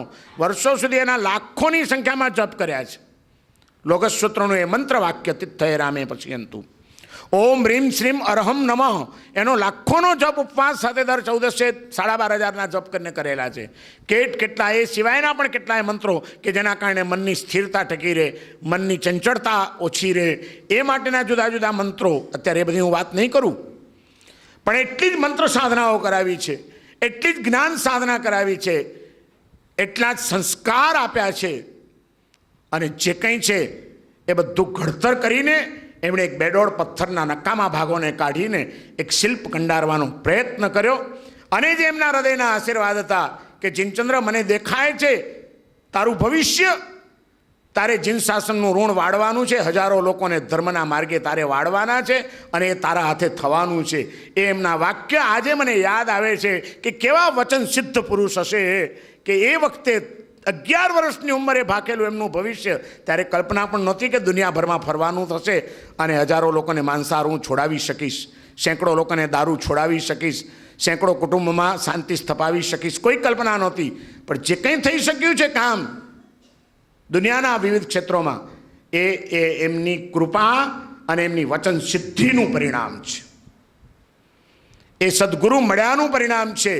એમણે કરાવેલી મંત્ર સાધનાઓના એ પરિણામ છે કે જે મંત્ર સાધનામાં બેસું ત્યારે આજે પણ ક્યારેક ક્યારેક એવી દિવ્ય અનુભૂતિઓ પ્રાપ્ત થઈ જતી હોય છે, ક્યારેક ક્યારેક એવું સ્થૂળ ભાન ભૂલાઈ જતું હોય છે કે એક ક્ષણ માટે તો એમ થઈ જાય કે ના, જીવન ધન્ય થઈ ગયું.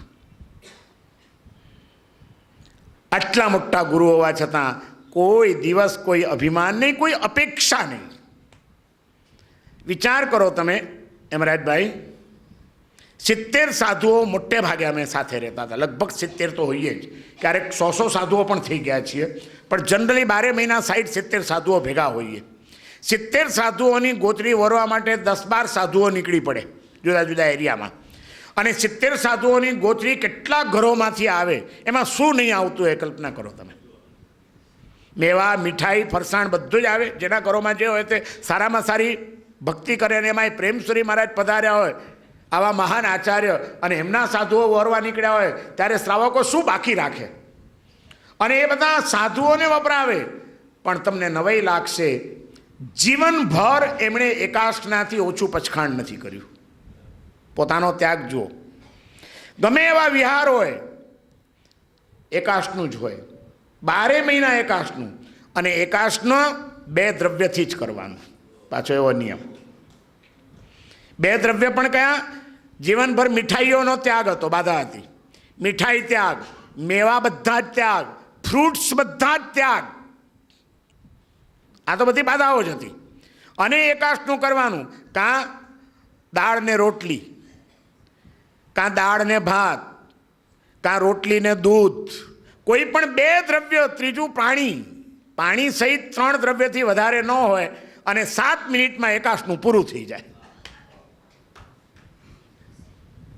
એટલો તપ, એટલો ત્યાગ. અને પોતે આટલા તપ અને ત્યાગ કરતા હોવા છતાં સાધુઓ 3 ટાઈમ જમે, વાપરે ગોચરી, તો એને માટે પાછો કોઈ દુર્ભાવ નહીં. તપ કરવો સહેલો છે, પણ જે તપ નથી કરતા એની પ્રત્યે પણ મન બગડવા ન દેવું એ અઘરું છે. હું તપ કરું છું ને તમે ખાઓ છો? ના, પ્રેમથી ખવડાવે, પોતે જ પીરસવા નીકળે. અને એમાંય આટલા બધા સાધુની ગોત્રી આવી હોય એટલે એમાંથી પાછા અમુક સાધુઓને બધાને અમને ડ્યુટી સોંપવામાં આવી હોય. બધી વસ્તુઓ જુદી પાડવાની હોય દરેકના પાત્રમાંથી, કે મીઠાઈઓ જુદી પડી ગઈ, ફ્રૂટ્સ જુદું પડી ગયું.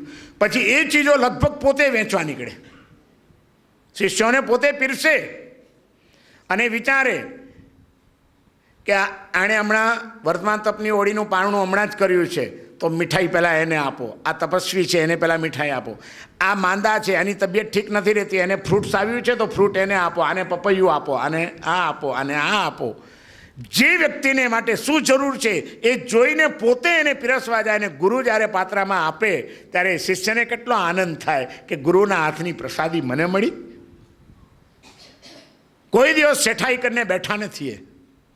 શિષ્યો બધા સેવામાં હોવા છતાં પોતે શિષ્યોની સેવા કરી છે, પોતે શિષ્યોની સેવા લીધી નથી. આવા મહાન ગુરુ જો વર્તમાન કાળમાં થઈ શકતા હોય, જે વચન સિદ્ધ હોય, જેનામાં મેં કાલે કીધું તો એમ શબ્દ શક્તિ હોય, જેનામાં સ્પર્શ શક્તિ હોય, જેનામાં સંકલ્પ શક્તિ હોય, એવા ગુરુ જો વર્તમાન કાળમાં થઈ શકતા હોય તો ભગવાન મહાવીર પછી 700 વર્ષે માનદેવસુરીમાં દેવીઓ આવીને બેસે, એમાં કંઈ નવાઈ લાગે છે? અને એવા એ માનદેવસુરી મહારાજને આટલું બધું માન સન્માન હોવા છતાં જે ગુરુ પ્રત્યેનું અદ્ભુત સમર્પણ, એના કારણે કોઈ અહંકાર નહીં, 6 વિગઈઓનો ત્યાગ, ભક્તના ઘરના ગોથરી પાણીનો ત્યાગ, સંયમની સાધના, જ્ઞાનની ઉપાસના અને સંગના કાર્યો. અને એ માનદેવશ્રી મહારાજ મહાન મંત્ર શાસ્ત્રી હતા. અનેક મંત્ર વિદ્યાઓ એમણે પ્રવર્તિત પણ કરી છે, અનેક આમનાઓ બતાડેલા છે, જુદા જુદા કાર્યો માટેના જુદા જુદા મંત્રોના શાસ્ત્રોમાં મળે છે. અને પોતે મહાન સાધક હતા. અને એ દરમિયાનમાં એક ઘટના ઘટે છે. તે જમાનામાં તક્ષશિલા એક મહાન સામ્રાજ્ય હતું, મહાનગર હતું. ત્યાં 500 જૈન દેરાસરો હતા તક્ષશિલામાં ખાલી. અને મોટો સમૃદ્ધ જૈન સંઘ હતો. આ તક્ષશિલાની અંદર જૈન સમાજ આનંદથી પ્રભુની ભક્તિ કરી રહ્યો છે અને સારી રીતે જીવન જીવી રહ્યો છે. એમાં અચાનક એક તકલીફ આવી ગઈ. તક્ષશિલામાં મરકીનો રોગ ફાટી નીકળ્યો. એટલો ઝડપથી ફેલાતો ગયો, ઘરે ઘર ખાટલા, રોજ મળદા, હજારોના મળદા પડવા માંડ્યા છે. લોકો પીડાઈ રહ્યા છે, હાહાકાર મચી ગયો છે આખા તક્ષશિલાની અંદર. કરવું શું? આ તો ધીમે ધીમે ખતમ થઈ જશે બધા જ. રોજ સવાર પડી નથી ને 5-50ના મળદા પડ્યા નથી. મળદા બાળનાર હવે કોઈ રહ્યું નથી, મળદા બાળવાની જગ્યા રહી નથી. મળદાના ખડકલા થવા માંડ્યા છે ને મળદા સડી રહ્યા છે. એવી પરિસ્થિતિમાં જૈન સમાજ મુકાયો છે. ત્યારે જૈન સમાજનું રક્ષણ કોણ કરે? આ ઉપદ્રવમાંથી કોણ બચાવે? આચાર્ય એટલે કોણ? યોગક્ષેમ કરવાની, જૈન સંઘનું યોગક્ષેમ કરવાની જવાબદારી આચાર્યની છે. એની પાસે એવું બળ હોય, એની પાસે એવી મંત્ર શક્તિ હોય, એની પાસે એવું સાધનાનું તેજ હોય કે ગમે તેવા પ્રસંગે પણ એ કદાચ કોઈક વિકટ પરિસ્થિતિ ઊભી થઈ હોય ત્યારે પોતાનું જ નહીં, સકળ સંઘની રક્ષા કરી શકે. એનું નામ સાચા આચાર્ય. અને એ વાત આપણને માનદેવશ્રી મહારાજના જીવનમાં જોવા મળે છે. જિનેશ્વર ભગવંતોએ જે વિશ્વ કલ્યાણ માટે જીન શાસન સ્થાપ્યું, એ જીન શાસનને પામેલા સકળ સંઘની, ચતુર્વિધ સંઘની યોગક્ષેમની જવાબદારી તીર્થંકરની ગેરહાજરીમાં જો કોઈના શિરે આવતી હોય તો એ આચાર્ય ભગવંતોના શિરે આવે છે. એનું બાહ્ય જીવન નિશ્ચિંતતાભર્યું હોવું જ જોઈએ, સ્વસ્થતાભર્યું હોવું જ જોઈએ, સમાધિભર્યું બનવું જ જોઈએ. કારણ કે કોઈ પણ વ્યક્તિના ચિત્તમાં જો સમાધિ નહીં હોય, શાંતિ નહીં હોય, કોઈ પણ શુભ કર્મના ઉદયથી એ પીડાતો હશે તો એ ધર્મ આરાધના પણ સારી રીતે નહીં કરી શકે, વિતરાગ પ્રભુની ભક્તિ પણ સારી રીતે નહીં કરી શકે. એટલા માટે એનો પ્રશ્ન ઉકલવો જોઈએ અને એની ચિંતા અને એના ઉપાયોના જાણકાર આચાર્ય હોવા જોઈએ. એની સાથે સાથે એ દરેક આત્માનો કેમ વિકાસ થાય, એના અંદરના ગુણોનો કેમ વિકાસ થાય, એ કેમ સાચા શાંતિના અને સમાધિના, કલ્યાણના અને માંગલ્યના માર્ગે આગળ દોડતો થાય, એ માટે એના ગુણોના વિકાસ માટે અને આધ્યાત્મિક વિકાસ માટે એને કેવી રીતે સાધનાના માર્ગે, કોને જ્ઞાનના માર્ગે વાળવો, કોને ભક્તિના માર્ગે વાળવો, કોને સેવાના માર્ગે સ્થાપિત કરવો, એ બધી વ્યક્તિની ભૂમિકા સમજીને યોગ્ય રીતે વાત્સલ્યપૂર્વક તે આત્માને તે રીતે જોડવાની ક્ષમતા જેનામાં હોય એનું નામ આચાર્ય. આચાર્ય પદવી એ કોઈ સામાન્ય ચીજ નથી. આજે તો આપણું એક દુર્ભાગ્ય છે કે આવા મહાન આચાર્ય પદનું પણ આપણે ડિવેલ્યુએશન કરી નાખ્યું છે. દુઃખદાય આપણને આવા મહાન પદનું આવું અવમૂલ્યન. આચાર્યમાં કેટલી ક્ષમતા હોય. તક્ષશિલાનો જૈન સંઘ મરકીના રોગથી પીડાઈ રહ્યો છે, કોઈ ઉપાય સૂચતો નથી, મળદાના ખડકલા થવા માંડ્યા છે. ત્યારે સંઘના અગ્રણીઓ ચિંતામાં પડી ગયા અને વિચાર કરે છે કે હવે શું કરવું, આનો કંઈક રસ્તો શોધવો જોઈએ. ત્યારે 3 શ્રાવકોને નિયુક્ત કરવામાં આવ્યા. 8મનો તપ કરીને એમને શાસનદેવીની આરાધના કરવા બેસાડી દીધા. 8મનો તપ કરીને શાસનદેવીની આરાધના કરે છે અને 3જે દિવસે શાસનદેવી પ્રગટ થાય છે. ત્યારે સંઘના અગ્રણીઓ કહે છે કે આ જૈન સંઘ અત્યારે સમૃદ્ધ તક્ષશિલામાં મોટો ભાગ જ જૈન સમાજનો હતો. 500 જિનાલયો જ્યાં હોય ત્યાં કઈ જાઓ જલાલી હશે, અને એ જૈન સંઘ અત્યારે આવી તકલીફમાં છે. શાસનદેવી કંઈક રસ્તો કરો, જૈન સંઘની રક્ષા કરો. ત્યારે શાસનદેવી કહે છે મ્લેચ્છ કુળના રાજાઓ દ્વારા, મ્લેચ્છ કુળના સાધકો દ્વારા અમુક વ્યંતર દેવોને સિદ્ધ કરીને આ એક રોગ ફેલાવવામાં આવ્યો છે, આ ઉપદ્રવ કરવામાં આવ્યો છે, આ દેવકૃત ઉપદ્રવ છે, અને એને દૂર કરવાની તાકાત હવે અમારામાં નથી. પણ સંઘને જો બચવું હોય તો એક રસ્તો છે, મારી વાત માનો. શું ફરમાવો?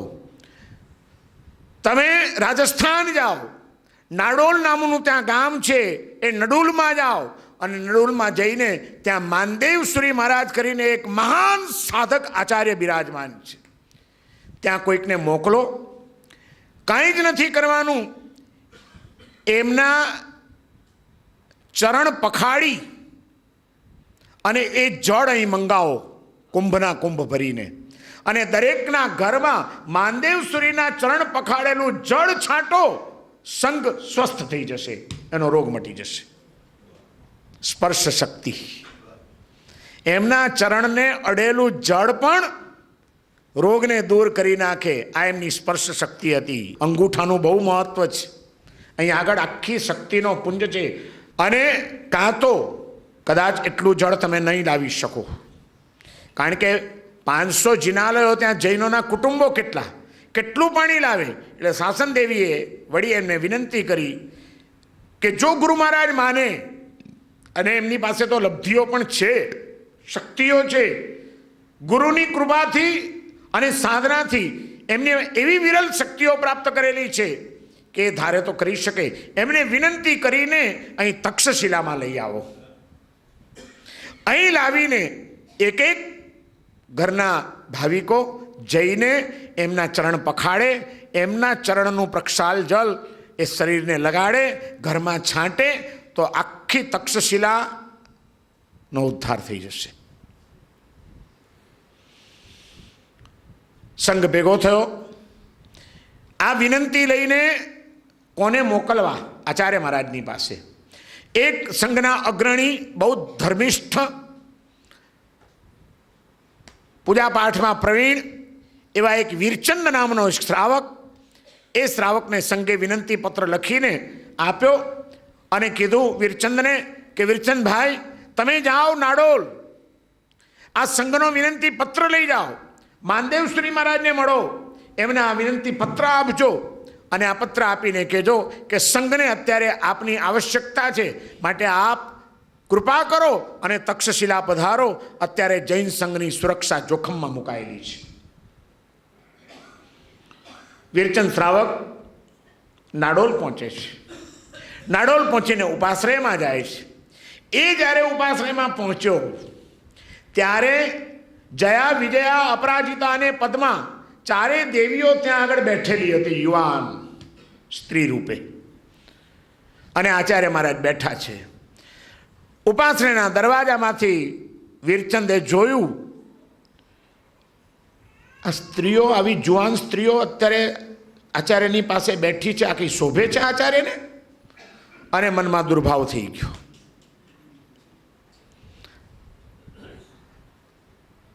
ગયો તો ખરો, એ સંઘનો કાગળ આપવાનો છે એટલે ગયો, પણ જે આવો એક ક્રિયાવાન શ્રાવકોએ વંદના કરીને વ્યવસ્થિત બેસે, એને બદલે એને એમ થઈ ગયું કે આને હું વંદન કરે. આપણા લોકોના મગજ, આપણી ફૂટપટ્ટીઓ એટલી બધી ટૂંકી હોય છે કે ક્યારેક મહાપુરુષોને માપવા માટે આપણું કોઈ ગજુ નથી હોતું. વીરચંદ ગયો, પણ જરાય કંઈ હાથ બાથ જોડ્યા વિના બાજુ ઉપર બેસી ગયો. એને એમ થઈ ગયું કે આ જાય એટલે પછી વાત કરું. એને ખબર નહોતી કે દેવીઓ છે. એને એમ કે કોઈ જુવાન સ્ત્રીઓ બેઠી છે, અને એ એકલી નહોતી, પછી ચાર બેઠી હતી. પણ માણસનું મગજ શંકાશીલ એવું હોય છે. જઈને વિનય વિવેક વિના એમને એમ બેસી ગયો, અમને મોઢું ચડ્યું છે. પેલી દેવીઓએ જોઈ લીધું કે આડો શ્રાવક છે અને ગુરુ મહારાજને વંદન નથી કરતો. એને તો ગુરુ પ્રત્યે અનન્ય ભક્તિ હતી, ખૂબ શ્રદ્ધા હતી, એટલે આવતી હતી. અને એણે ગુરુનું આવું અપમાન જોયું કે ગુરુની આગળ હાડો હાથ જોડ્યા વિના બેસી ગયો, વંદન કર્યા વિના બેસી ગયો, એટલે ચડ્યો ગુસ્સો દેવીઓને તો કે આ હાડાને ચમત્કાર બતાડવો જ જોઈએ.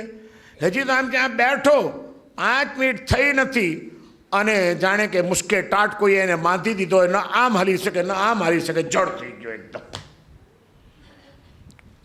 પેલો બિચારો અકળાય, મનમાં આવે, નથી બોલાતું, જીભ પણ સ્તંભિત કરી દીધી છે એની.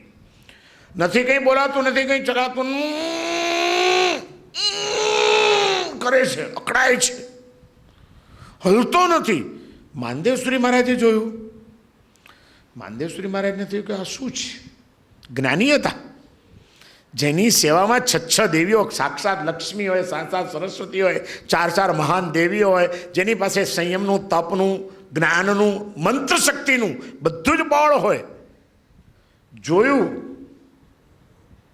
ખ્યાલ આવી ગયો કે દેવીઓએ કર્યું છે.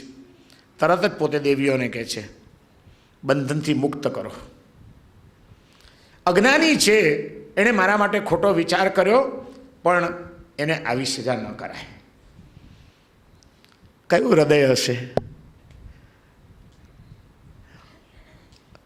પોતાની સાથે અનુચિત અવિવેકભર્યું વર્તન કરનાર ને દેવીઓએ સજા કરી છે, છતાં સંઘ પ્રત્યેનું વાત્સલ્ય એને એમ કહે છે કે એને મુક્ત કરી દો. દેવીઓએ એને મુક્ત કર્યો. પેલો જુએ છે બધું જ, બોલી ચાલી શકતો નથી, સ્થિર કરી નાખ્યો છે એને, પણ બેરો નથી કર્યો.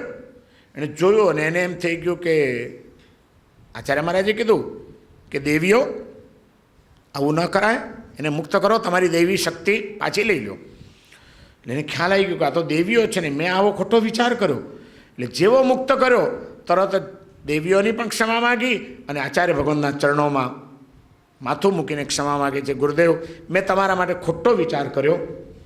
મેં કોક દ્રશ્ય એક જોઈને ન તમને સમજી શક્યો, ન તમારી મહાનતાને સમજી શક્યો, અને મેં તમારા માટે અનુચિત વિચાર કરી નાખ્યો, ખોટો વિચાર કર્યો.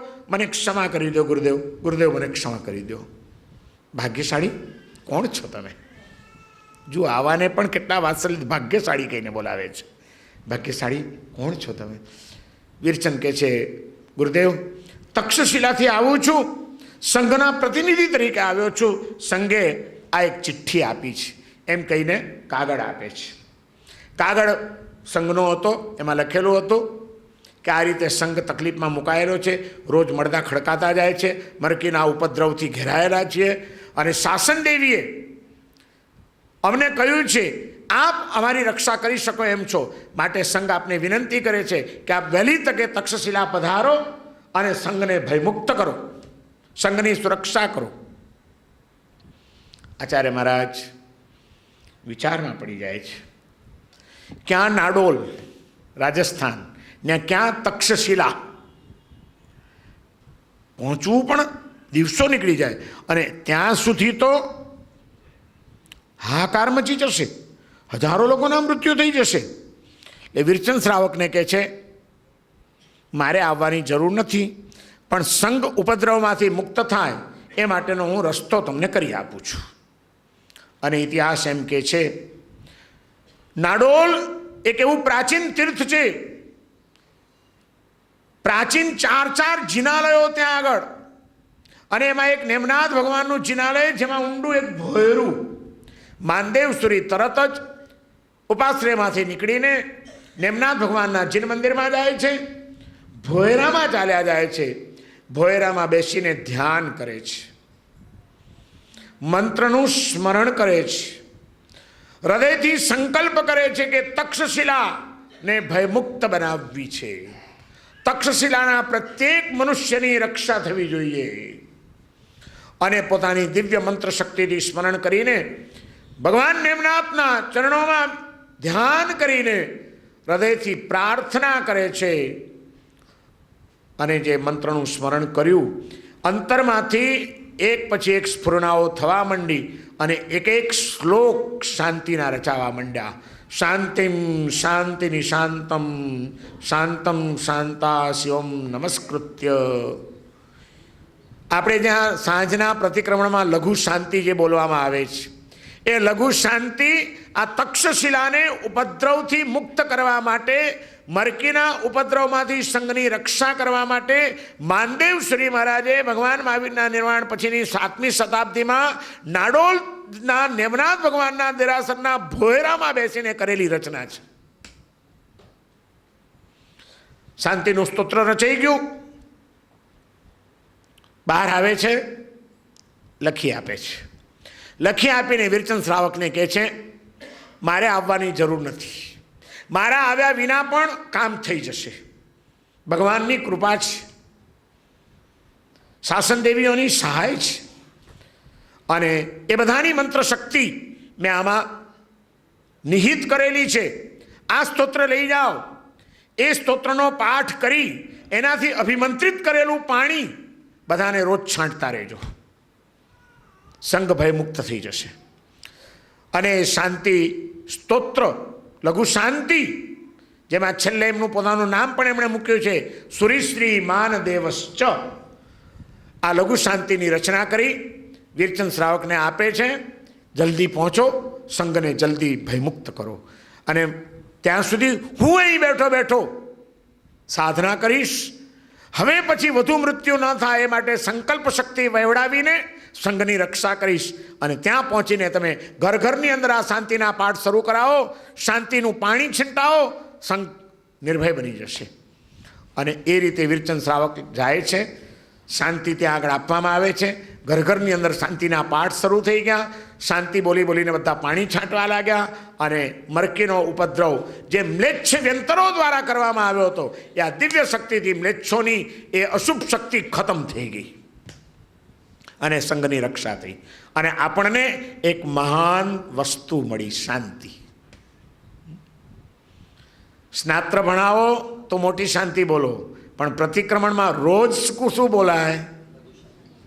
લઘુ શાંતિ. રોજ શાંતિ એ કોઈ સામાન્ય સૂત્ર નથી, એ મંત્ર ગર્ભિત એક પાવરફુલ તત્વ છે. પૂરી એકાગ્રતાથી, પૂરી શ્રદ્ધાથી, પૂરી ભાવનાથી શાંતિનો પાઠ કરવામાં આવે. જીવનમાં ક્યારેક કોઈક તકલીફ થઈ હોય, જીવનમાં ક્યારેક કોઈક એવી વ્યાધિ આવી હોય, જીવનમાં ક્યારેક સમાધિ જોખમમાં મુકાણી હોય, તો માનદેવ શ્રી મહારાજને યાદ કરીને, એમના ચરણોમાં મસ્તક ઝુકાવીને, એ નાડોલ તીર્થના અધિપતિ નેમનાથ ભગવાનનું ધ્યાન કરીને આ શાંતિ સ્તોત્રનો પાઠ કરી અને એનું પાણી છાંટી જોજો, એનું પાણી પી જોજો. જોજો તમને આજે પણ એનો પ્રભાવ મળે છે કે નહીં જોવા માટે. આપણી પાસે અખૂટ ખજાના છે. આપણા આચાર્યોએ કરુણા કરીને આપણને કેટલું આપ્યું છે, પણ સહજ રીતે મળેલી ચીજનું આપણને કોઈ મૂલ્યાંકન નથી, આપણને એની ખબર પણ નથી, આપણી એના પ્રત્યેની અતૂટ શ્રદ્ધા જ નથી. એટલે કદાચ પોપટ પાઠની જેમ બોલી જઈએ તો એના પ્રભાવો આપણને અનુભવવા મળતા નથી. માનદેવ શ્રી મહારાજે આ શાંતિ સ્તોત્રની રચના કરી અને એ નાડોલમાંથી દુષ્કાળનો સમય આવ્યો, લોકોને ખાવાનું અનાજ મુશ્કેલ બન્યું, ત્યારે પોતે પૂર્વના જ્ઞાનથી અમુક શ્રાવકોને સૂચના આપી દીધી, આગામી 2 વર્ષમાં દુષ્કાળ ભયંકર આવી રહ્યો છે, ક્યાંય વરસાદનું ટીપું પડવાનું નથી, અનાજ ઉગવાનું નથી, તમારી તાકાત હોય એટલું અનાજ ભેગું કરી લો. એ વખતે જ્યારે નહીં મળે બહાર અનાજ, ત્યારે એ અનાજ સમાજને કામ લાગશે, એને જીવાડવા માટે એનો ઉપયોગ થશે. તમે સુખી છો, તમે સંપન્ન છો, તમે શક્તિશાળી છો, તમારાથી થાય એટલું અનાજ ભેગું કરી લો. અને એમના ભક્ત એવા શ્રાવકોએ કોઠારોના કોઠારો ભરી લીધા. કેટલાક લોકોએ ઘરમાં નાના નાના ભંડાર હતા, એ ભંડારો બધા ભરી લીધા અનાજના. અને ત્યારથી નાડોલમાંથી કોઠારી અને ભંડારી આ 2 ગોત્રની ઉત્પત્તિ થઈ. આમાં હશે કોક કોઠારી, આપણે ત્યાં કોઠારી અટક છે ને, આ કોઠારી અને ભંડારી આ 2 અટકની ઉત્પત્તિ માનદેવસુરી મહારાજ દ્વારા નાડોલ તીર્થમાંથી થઈ છે. કોઠારીઓને ખબર છે ખરી? કાંઈ ખબર નથી આપણને કેમ કોઠારી કહેવાયા. કોઠારી જે કોઈ હોય એને આ ધ્યાન રાખવાનું છે. હવે જવાબદારી છે કે અવસર આવે કોઠાર ભરી લેવાના, અને અવસર આવે ત્યારે દરવાજા ખુલ્લા મૂકી દેવાના. તો કોઠારી સાચા, તો તમે ભંડારી સાચા, નહીં તો ગંડેરી થઈ જાઓ. કેવા દીર્ઘદ્રષ્ટિવાળા આચાર્યો હોય, કેવા દીર્ઘદ્રષ્ટિવાળા. નાડોલ તીર્થનું એ ભોયરું એમ કહેવાય છે, ઇતિહાસમાંથી એવા ઉલ્લેખો મળે છે કે એક જમાનામાં એટલું વિશાળ ભોયરું હતું, સુરંગ જેવું. નાડોલથી બાજુમાં બીજું આપણું તીર્થ છે નાડલાઈ, અને નાડોલના દેરાસરનું એ ભોયરું નાડલાઈના દેરાસરમાં એનો બીજો છેડો નીકળતો હતો.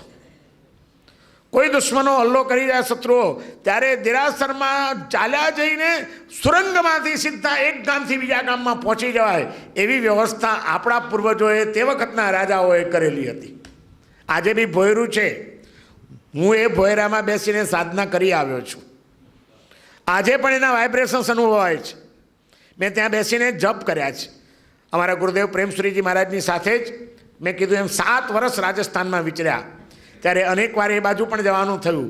અને નાડોલ નાડલાઈમાં જ્યારે રહ્યા હતા ત્યારે ગુરુ મહારાજની આજ્ઞા લઈને, એમના આશીર્વાદ લઈને જ મેં કીધું સાહેબ, માનદેવશ્રી મહારાજની આ ભૂમિ છે, એમણે અહીં શાંતિની રચના કરી હતી, આપ આશીર્વાદ આપો તો મારે અહીં થોડોક જાપ કરવો છે. મને કે જા. અને એ નાડોલના દેરાસરના ભોયરામાં બેસીને કેટલાક કલાકો સુધી મેં મંત્ર જપ કર્યા છે. અને એના સ્પંદનો, ત્યાંના એ વાઇબ્રેશન્સ કંઈક અલગ છે, આપણે અનુભવી શકીએ. આપણી જો થોડીક ભૂમિકા હોય તો એ વાઇબ્રેશન્સ આપણને પકડાય. સાધનાની ભૂમિકા થોડીક હોવી જોઈએ તમારી, વાઇબ્રેશન્સને પકડતા આવડવા જોઈએ તમને. આપણા લોકો રાણકપુર બધા જાય દર્શન કરવા, આબુ ને રાણકપુર, આબુ ને રાણકપુર. પણ રાણકપુરથી કલાકના રસ્તે, પોણા કલાકના રસ્તે નાડોલ કોઈ વાર જવાનું.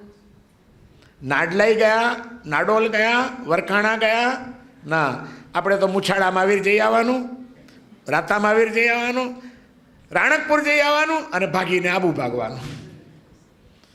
આવા ઐતિહાસિક તીર્થો, મંત્ર પ્રભાવિત તીર્થો, જ્યાં આગળ કંઈક મહાપુરુષોએ સાધના કરેલી છે એવા તીર્થો, ત્યાં આગળ જઈને 1-2 દિવસ રહીને કંઈક સાધના કરવાનું આપણને મન થાય ખરું? આપણે તો 3 દિવસમાં ને 5 દિવસમાં જાત્રા પૂરી કરવાની હોય.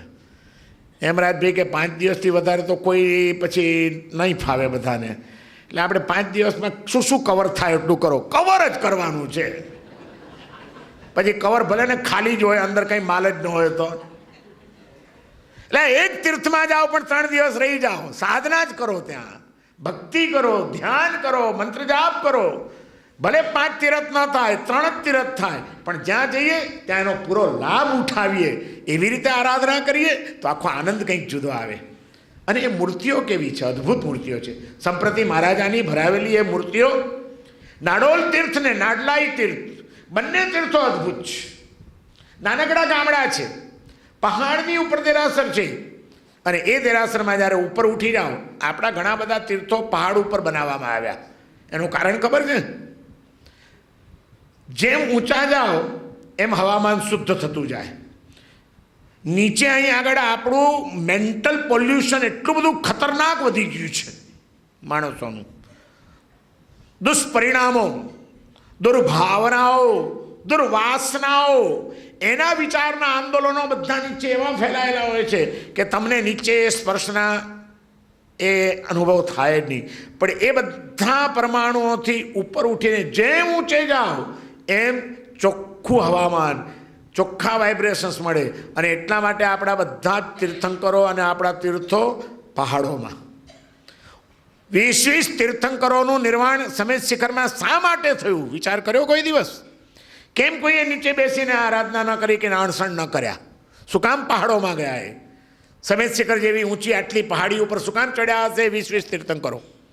કારણ કે સાધનામાં જેને લીન થવું છે, મનને જેને શાંત કરવું છે, એણે આ દુનિયાના વાતાવરણથી ઉપર ઉઠવું જોઈએ. શા માટે આદિનાથ ભગવાન પૂર્વ 99 વાર શત્રુંજયમાં પધાર્યા? શા માટે નેમનાથ ભગવાનનું નિર્વાણ અને દીક્ષા ગિરનાર ઉપર થયું? બધા પર્વતો પસંદ કર્યા. એનું કારણ આ છે. અને આપણે પણ તમે જુઓ, શત્રુંજય ઉપર ચડો, જેમ ઉપર ચડો એમ ભાવ વધતા જાય છે કે નહીં? અને ઉપર દાદાના દરબારમાં પહોંચ્યા પછી સંસાર પણ ભૂલાઈ જાય છે કે નહીં? પ્રભુનો એક અનોખો આનંદ અનુભવાય છે આપણને. આ બધું સાયન્ટિફિક છે. નાડોળ ને નાડલાઈ તીર્થની હવે ક્યારેક રાણકપુર જાઓ તો નાડોળ નાડલાઈની જાત્રા કરજો. રાણકપુરની આજુબાજુમાં તો કેટલા બધા તીર્થો છે, અદ્ભુત સ્થાનો છે, સાધના માટેના ઉચ્ચ સ્થાનો છે. ભલે અલ્પ પરિચિત તીર્થો હોય, પણ બહુ પરિચિત તીર્થો કરતાં અલ્પ પરિચિત તીર્થોમાં જવાથી શાંતિ મળે, વાતાવરણ સારું મળે, વાઇબ્રેશન સારા મળે. એ લાભ ત્યાં સૌથી મોટો હોય છે. તમે વરકાણા ચાલ્યા જાઓ, અરે ઇવન તીર્થ તરીકેની એની આજુબાજુના ગામો પણ છે ને. તમે બીજાપુરમાં જાઓ, તમે લુણાવામાં જાઓ, તમે શેવાડીમાં જાઓ, શાંતિનાથ ભગવાનની મૂર્તિ છે, અદ્ભુત. નાનો હતો ત્યારે મેં ત્યાં આગળ દર્શન કરેલા છે 18-20 વર્ષની ઉંમરે, અને એ શેવાડીના ભગવાન હજી મારી નજર સામેથી ખસતા નથી. રાણકપુર જતા રસ્તામાં આવે શેવાડી ગામ. શું અદ્ભુત મૂર્તિ સંપ્રતિ મહારાજાની! કલાકોના કલાકો હું ત્યાં ખેંચાઈ જઈને બેસતો હતો. તે વખતે પણ કોથળી વાપરીને સાહેબને કહું કે સાહેબ હું દેરાસર જઉં છું, અને જઈને બેસી જઉં ત્યાં આગળ. ખેંચે ભગવાન, આપણને ખેંચે એવું આકર્ષણ હોય અદ્ભુત. એવી ચેતનવંતી મૂર્તિઓ હોય. એવા એકાદ તીર્થસ્થાનમાં પણ 2 દિવસ ગાળ્યા હોય, થોડીક સાધના કરી હોય, થોડુંક ધ્યાન કર્યું હોય, અને પછી પાછા આવો તો એક જુદો પાવર લઈને આવીએ. આપણી જાત્રા પણ માત્ર એક દોડધામ થઈ ગયું છે, પર્યટન થઈ ગયું છે. ધીમે ધીમે પિકનિકનું રૂપ લેવા માંડ્યું છે. યાત્રાની ગરિમા ક્યાં રહી છે? યાત્રામાં યાત્રા જ મહાન હોય, મુખ્ય હોય, કેન્દ્ર સ્થાનમાં પરમાત્મા જ હોય, પરમાત્માની ભક્તિ જ હોય, એ સિવાયનું બધું ગૌણ હોય. એવી યાત્રા કરી અને જે આનંદ આવે, એ આનંદ આ દોડધામ, ઊંસાતુંસી, ધક્કા મુક્કી, ખાવું પીવું, ખેલ ખતમ ને પૈસા હજમ. માનદેવ શ્રી મહારાજ નાડોલ તીર્થને એમણે એક નવું ગૌરવ આપ્યું. એ જ માનદેવ શ્રી મહારાજને આગળ જતાં વળી પાછી કોઈક શાસન રક્ષાનો પ્રસંગ આવ્યો, સંઘની રક્ષાનો પ્રસંગ આવ્યો. મંત્રવાદી હતા પોતે, અનેક મંત્રના જે તત્વો એને એમણે સિદ્ધ કરેલા હતા. સંઘની રક્ષા માટે એમણે ત્રિજય પૌત્ર નામનું સ્તોત્ર બનાવ્યું. આપણે જે બેસતા વર્ષે માંગલિકમાં નવસ્મરણ ગણીએ છીએ, પહેલું નવકાર, બીજું વસગ્રમ, ત્રીજું સંતિકરમ, ચોથું ત્રિજય પૌત્ર. આ નવસ્મરણમાંનું સ્મરણ છે, એના પણ રચયિતા માનદેવ શ્રી મહારાજ છે. અને એ પણ અદ્ભુત મંત્રથી ગર્ભિત છે. ત્રિજય પૌત્રની અમુક ગાથાઓ, ઓમ હરહું સરસું સ હરહું સરસ્તય ચેવ સરસું સ આલય નામ ગભ્ભમ ચક્કમ કિર સર્વોબમ સર્વતો ભદ્ર યંત્ર, એને આખું મંત્રથી આવૃત્ત કરીને એમણે જે 4 ગાથાઓ મૂકેલી છે, આજે પણ એટલી પ્રભાવશાળી છે. ને એનો એક આખો 41 દિવસનો જે પ્રયોગ છે, એ પ્રયોગ કરે તો એને આજે પણ અનુભવ થયા વિના રહેતો નથી. મેં કેટલીય વાર એ પ્રયોગો કરી જોયા છે, કરાવી જોયા છે. આવી દિવ્ય વસ્તુઓ આપણને મળેલી છે. ત્રીજે બહુ તો કોઈ સામાન્ય સ્તોત્ર નહીં સમજતા તમે. તીર્થંકરોની અને અનેક તીર્થંકરના અધિષ્ઠાયક એવા દેવી દેવતાઓની દિવ્ય શક્તિઓથી ભરેલું એ સ્તોત્ર છે. મંત્ર શક્તિથી ભરેલું એ સ્તોત્ર છે. માનદેવ શ્રી મહારાજની સંકલ્પ શક્તિથી જાગૃત થયેલું એ સ્તોત્ર છે. એ સ્તોત્રની વ્યવસ્થિત પાઠ કરવામાં આવે, એના મંત્ર પ્રયોગો જે બતાડવામાં આવેલા છે એની 41 દિવસ વિધિપૂર્વક જો સાધના કરવામાં આવે તો આધિદૈવિક આધિભૌતિક કોઈ પણ ઉપદ્રવ હોય એ ઉપશાંત થયા વિના ન રહે. આવા અનેક આમનાયો અને મંત્ર પ્રયોગો માનદેવ શ્રી મહારાજે પોતે રચ્યા છે. એના ઉલ્લેખો આપણને શાસ્ત્રોમાં મળે છે, એ પણ પરંપરાઓ આપણને મળે છે. અને આવી બધી દિવ્ય પરંપરાઓ, આવા બધા દિવ્ય ગૌરવો, એનાથી મઢેલો આપણો આ ગૌરવવંતો વારસો કેટલો અદ્ભુત છે. આ એક એક આચાર્યોએ આપણા માટે કેટલા ભોગ આપ્યા છે. સાંભળવી સહેલી છે વાત. જિંદગીભર સુધી 6 વીઘઈનો ત્યાગ એ કોઈ નાની વાત માનો છો તમે? અને આવી સમૃદ્ધિઓ એ દેવીઓ જ્યારે ખુશ હોય, લક્ષ્મી અને સરસ્વતી ચરણોમાં આડોળતી હોય, અને તે છતાં આ બધાથી પર થઈને અલિપ્ત થઈને સાધનામય જીવન જીવવું, ઉપકારમય જીવન જીવવું, જૈન સંઘ પ્રત્યે વાત્સલ્યથી ભર્યું જીવન જીવવું, અને સંઘને સુખી કરવા માટે સ્વયં પોતે કષ્ટમય સાધનાઓમાં દિવસો અને રાતો વિતાવવી, એ સંઘ પ્રત્યેનું વાત્સલ્ય, સંઘ પ્રત્યેની જવાબદારીનું ભાન, એ માટેનો ભોગ આ આચાર્ય ભગવંતોએ જે આપ્યો છે એને આપણે કેમ ભૂલી શકીએ? એક આચાર્યને વિચારો અને બીજા આચાર્યને ભૂલો, એવી વાત છે આ બધી. વૃદ્ધવાદીશ્રીની વાત કરી તો એમ લાગ્યું કે ઓહો કેવા ગજબ, પણ વળી સિદ્ધસેન દિવાકર સુરીની વાત સાંભળી તો એમ થઈ ગયું હાડું આ તો વળી એનાથી ચડેવા. ત્યાં વળી આ તો સાક્ષાત 6 દેવીઓ જેના ચરણોમાં બેઠી હોય એવા માનદેવ સુરી આજે આવી ગયા, તો એમ થાય કે આમાંથી કોને યાદ રાખવા ને કોને ભૂલવા. એક એક આચાર્યો આપણા કેટલા મહાન છે, અને એ વારસો આપણને મળ્યો છે. આપણને મળેલા આ અદ્ભુત વારસાનું આપણે મૂલ્યાંકન કરવાનું છે, અને એ મળ્યો છે એનું ગૌરવ, એ ગૌરવથી આપણે આપણા હૃદયને ભરી દેવાનું છે. અને રોજ આ મહાપુરુષોને આપણે ભાવપૂર્વક વંદના કરીએ કે એમના જેવી સાધનાની શક્તિ, એમના જેવી ગુરુ પ્રત્યેની ભક્તિ, એમના જેવી નમ્રતા, વિનય, વિવેક, વાત્સલ્ય, કરુણા, આ બધા ગુણો મારામાં ક્યારે ઉતરશે? બસ મહાપુરુષો કૃપા કરો અમારી ઉપર.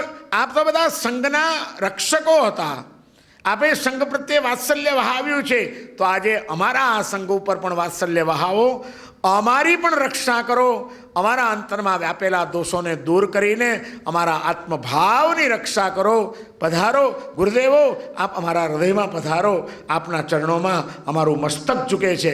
અમે આપને ભાવભરી વંદના કરીએ છીએ, અને અમે એટલી જ પ્રાર્થના કરીએ છીએ કે બસ આપના જેવી દિવ્યતા, આપના જેવી ભવ્યતા, આપના જેવી મહાનતા અમને પણ પ્રાપ્ત થાવ. અમારે બીજું કંઈ જોઈતું નથી. આવી ભાવપૂર્વકની જો આપણે પ્રાર્થના કરીએ તો આ મળેલો આપણો અદ્ભુત વારસો એ આપણો ખરેખર લેખે લાગ્યો કહેવાય. જ્યારે પણ હવે પછી રાણકપુર જાઓ, નાડોલ એકવાર તો ચોક્કસ જજો. નાડોલના ભોયરામાં જ્યારે તમે પ્રવેશ કરો ત્યારે એ ભોયરાની 12 શાખ, ભોયરાનો જે દરવાજો, એ 12 શાખની ઉપર માનદેવ શ્રી મહારાજની મૂર્તિ સ્થાપિત થયેલી છે, એમનાય દર્શન કરજો. અત્યારનું પ્રવચન અહીં આગળ આપણે પૂરું કરીએ. સર્વમંગલ માંગલ્યમ સર્વકલ્યાણ કારણમ પ્રધાનમ સર્વધર્માણામ જૈનમ શાસનમ. બોલો પાર્શ્વનાથ ભગવાન કી, બોલો મહાવીર સ્વામી ભગવાન કી, जिन शासन देव की जय.